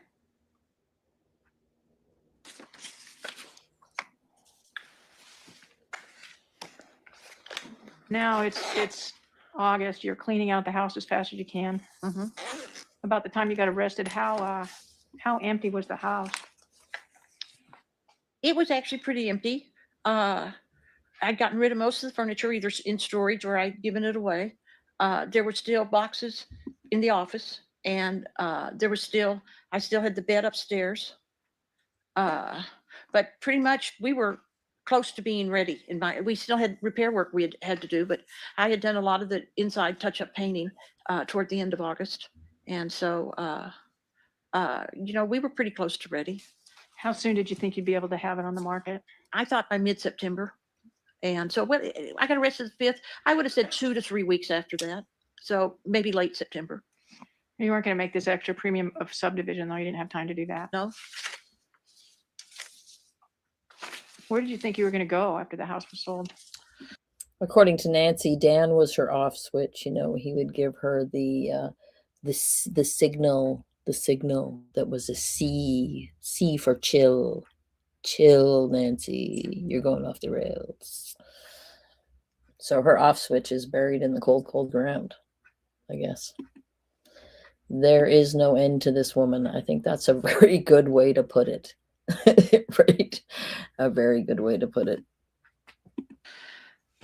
Well, I had had a slew of offers from people to come and stay and visit or stay, period. And that's happened up until even today, that I get offers from people who are friends and family who say, when you're out, you can come stay with me, But I didn't have a plan. Step, breathe, step doesn't allow for planning. There have been testimony, I don't remember which witness, but there was testimony that somehow you were talking about moving to a condo. Mhm. Was a condominium in one of the possibilities that you were considering after Dan died? Well, sure. She was hoping that the handyman would be the wrong handyman, the condo handyman. Because wrong never felt so right. Why would I want a farm when the farmer's dead? I don't want to maintain a couple of acres. I don't want to maintain a big house. A condo seemed ideal at that point. Why would I want a farm when the farmer's dead? Does she literally think that that is any way to speak about her murdered husband? My God. But it was like all other ideas I was having at that point. It lasted about this long before I went to another idea. I didn't have a firm idea. It was just an idea I'd flirted with. So, Was there ever a time that you were expecting for even a second that you and Dan were going to leave that house and move into a condominium? oh, never. No. Even when Dan and I were living together before we were married, we were living in an apartment. And the thing I knew early on is that we had to get into a place where he could garden. He just needed the garden. He needed the earth more than anybody. When I told you he was different than anybody I've ever met, he was. But he needed the earth more than anybody. and the earth were one. And they were one in some kind of unique ways. But he felt he was saving the planet one thing at a time by the way he collected stuff and by the way he recycled when he planted. For example, you care if I just go on? No. We had, utility sink, those square plastic sinks. Dan picked those up for a song, and he buried a lot of things in those plants that had decent drainage, and there were water lilies on top. I mean, he really utilized every inch of what he had, and he really cared. If it had been up to Dan, the entire yard would have been edible landscape. This is what I'm talking about, right? With her yesterday, I was saying that, like, I feel like Dan is the real deal, and Nancy is like, she's using Dan's personality as her own, right? Like, to be that she is this person who deeply values these same things that he values, kind of thing, But I get the feeling that Dan was the real deal, and often, like, narcissists and people like this, they absolutely do go for people that are the real deal because they tend to give really good supply, but then they also hate and resent those people for being everything that they are not. That's a great way to put it. Exactly. Virtue signaling via Dan. Exactly. I just couldn't see corn growing in my living room. I mean, we really were. That was a joke, and it wasn't even funny. I don't know why I told it, but he really Idiot. cared about the environment in such a way that it was serious. He had an arrangement with Starbucks where he would go over and get these 5-gallon buckets full of coffee grounds week after week, and every week he came home with at least 8 to 10 of them. And I mean, really, our whole backyard, when we had to tell you we had good soil because Dan worked on it. We had good soil because he did this thing called lasagna gardening. And that's where in winter you layer your soil so that in spring, when you're ready to plant, it's got newspaper in it. I think it's got straw in it, but it's several layers of different things, which is bringing nutrients back into the soil. So she's saying we had great soil because Dan worked it, and I'm just going to go ahead and say that everything that they had in their lives, is because Dan worked for it. There were You know, if I had ever said to him, well, I did say to him, I said, you know, the kind of radishes I like the little long radishes that are called English radishes or breakfast radishes. Guess what we planted that year? We had English radishes or breakfast radishes. Okay, Sorry, hole. I'm running Rabbit hole now. Sorry. That's okay. Sorry. That's okay. I guess what I want to know is that was that farmer's life, Yes. that layered lasagna garden, You're right. the corn growing in your living room if that were to happen. I mean, I think she already explained that none of that matters anymore because the farmer's dead, lawyer lady. Don't you remember that part? Mm-hmm. Were those things that were going to happen with Dan? Mhm. Could you imagine them happening without Dan? No, no, and I couldn't have imagined it happening with anybody, even somebody else who loved gardening as much as he did, because he's just had a unique take on the world. So I know that the summer of 2018 was disorienting, Yes, maybe even blurry. yes. But when you imagined what life was going to be, was there any way to imagine that it was going to be the same? Oh, no. You know, one of the things that I said to the police and that embarrassed me endlessly was that I knew I was supposed to be thinking about Dan and what have you. And all I could think about, and this has probably been true the whole time, is how am I going to get by without him? Nice face, Nancy. She thinks that that is like going to endear her to you somehow, is that she loved him so much. How is she going to get by without him? But she's literally thinking like it literally just gives away the game, right? That it was all about her. It was all about her. Yeah. And she thinks that makes it endearing that she misses. How will I get by without him? Like, maybe you should have thought of that before you murdered him, you daft. If I had been given the choice, I would have much rather been the one that died than Dan, because I think he would have done better than I would have done on his own.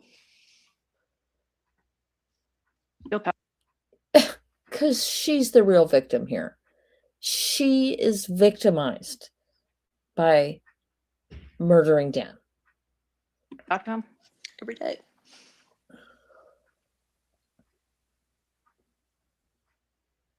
Been a suggestion that your marriage deteriorated or that somehow something had changed over those 24 years, 10 months, and 2 days, and that you felt differently about him in June of 2018. Oh, no. If anything, I said this earlier, and I truly believe it. It's easy to be married during the good times. It's easy when there's no adversity. And for some people, adversity tears you apart. Once again, instructing the room, instructing the jury, because presumably all those grown adults on the jury haven't figured any of this most basic stuff out. And you realize you can't be married to this person anymore. For us, adversity actually brought us closer together. When we had the house fire, we were a team. When we went through our financial upheaval, we were a team. When we came up with a plan for our retirement, we were a team. You know, there was never a point where we said this would certainly be easier with somebody else, because I never felt that way, and neither did he. When the detectives, apparently we had some discovery, and they said, oh, they found someone Dan was having an affair with. And I said, not in this marriage, they didn't. And I was absolutely right that it was an earlier affair during a first marriage. And, but I knew he had never cheated on me. I knew I'd never cheated on him. When, you know, the joke about you have to kiss a lot of toads to find the prince. Well, when you find the prince, you quit kissing the other toads. Oh, do you, Nancy? Oh, thanks for the wisdom, because none of us can figure that out. I mean, it's really good that you're here to instruct us all on what true love is. You know, there's no percentage in it. So, and I thought we both felt that way. There's no percentage in it. So transactional. Awesome. Just giving herself away with every sentence. And that never changed. It never changed. Did you kill Dan Brophy? No, I did not. I have no further questions. Thank you. Woo! So that's it. The direct examination is over, and I am very glad of it, because as entertaining as it is, it's not as entertaining as her trying to pull all of this same nonsense with the prosecutor, because he does allow her to go on and on and on and to sink her own ship. But he just dismantles all of her nonsense very nicely, and she helps him by eagerly thinking she's the smartest person in the room. And it's really great to watch. It's a lot more satisfying than this part, which a lot of it was kind of boring, but I was feeling really annoyed with her during that whole part where she's actually talking about the murder and all that stuff. And it's clear, like through all of it, right? Can you imagine being up there on the stand accused of first degree intentional murder of the person that you love more than anyone in the world and not shedding a single tear while you talk about his murder and the aftermath and your arrest and all of that? Not a single tear. And she thought that she could, like all of these idiots, right? They think because she has been baffling Dan with her bullshit for 24 years, she thought that she could go and do the same thing to law enforcement and to a judge and a jury and a whole judicial system, that she could get away with everything that she's always gotten away with. The Cross is awesome. I won't give you any spoilers except to say that the prosecutor is so good. He's just very measured. He's just very steady. He just very he just takes her apart. He just takes her apart. And there's some great moments that I won't tell you about now, but yeah. So I'm thinking I'm gonna do tomorrow I'm gonna do the Shandavander arc because I think, well, people want to hear about it, and that one's current. Nancy Brophy's not going anywhere. So I think I'll do that one tomorrow, and then I will carry on with the Nancy Brophy cross-examination after that. So I will say good night and God bless, and thank you all for coming and commenting and engaging with my channel. It means absolutely the world to me that you're all so much fun to hang out with and that you want to come and hang out with me. It's really continues to be the very bright spot in my life. So once again, thank you all. Apples is dying for his dinner, so I'm gonna love you and leave you until next time. Thanks for coming. Thanks, boss.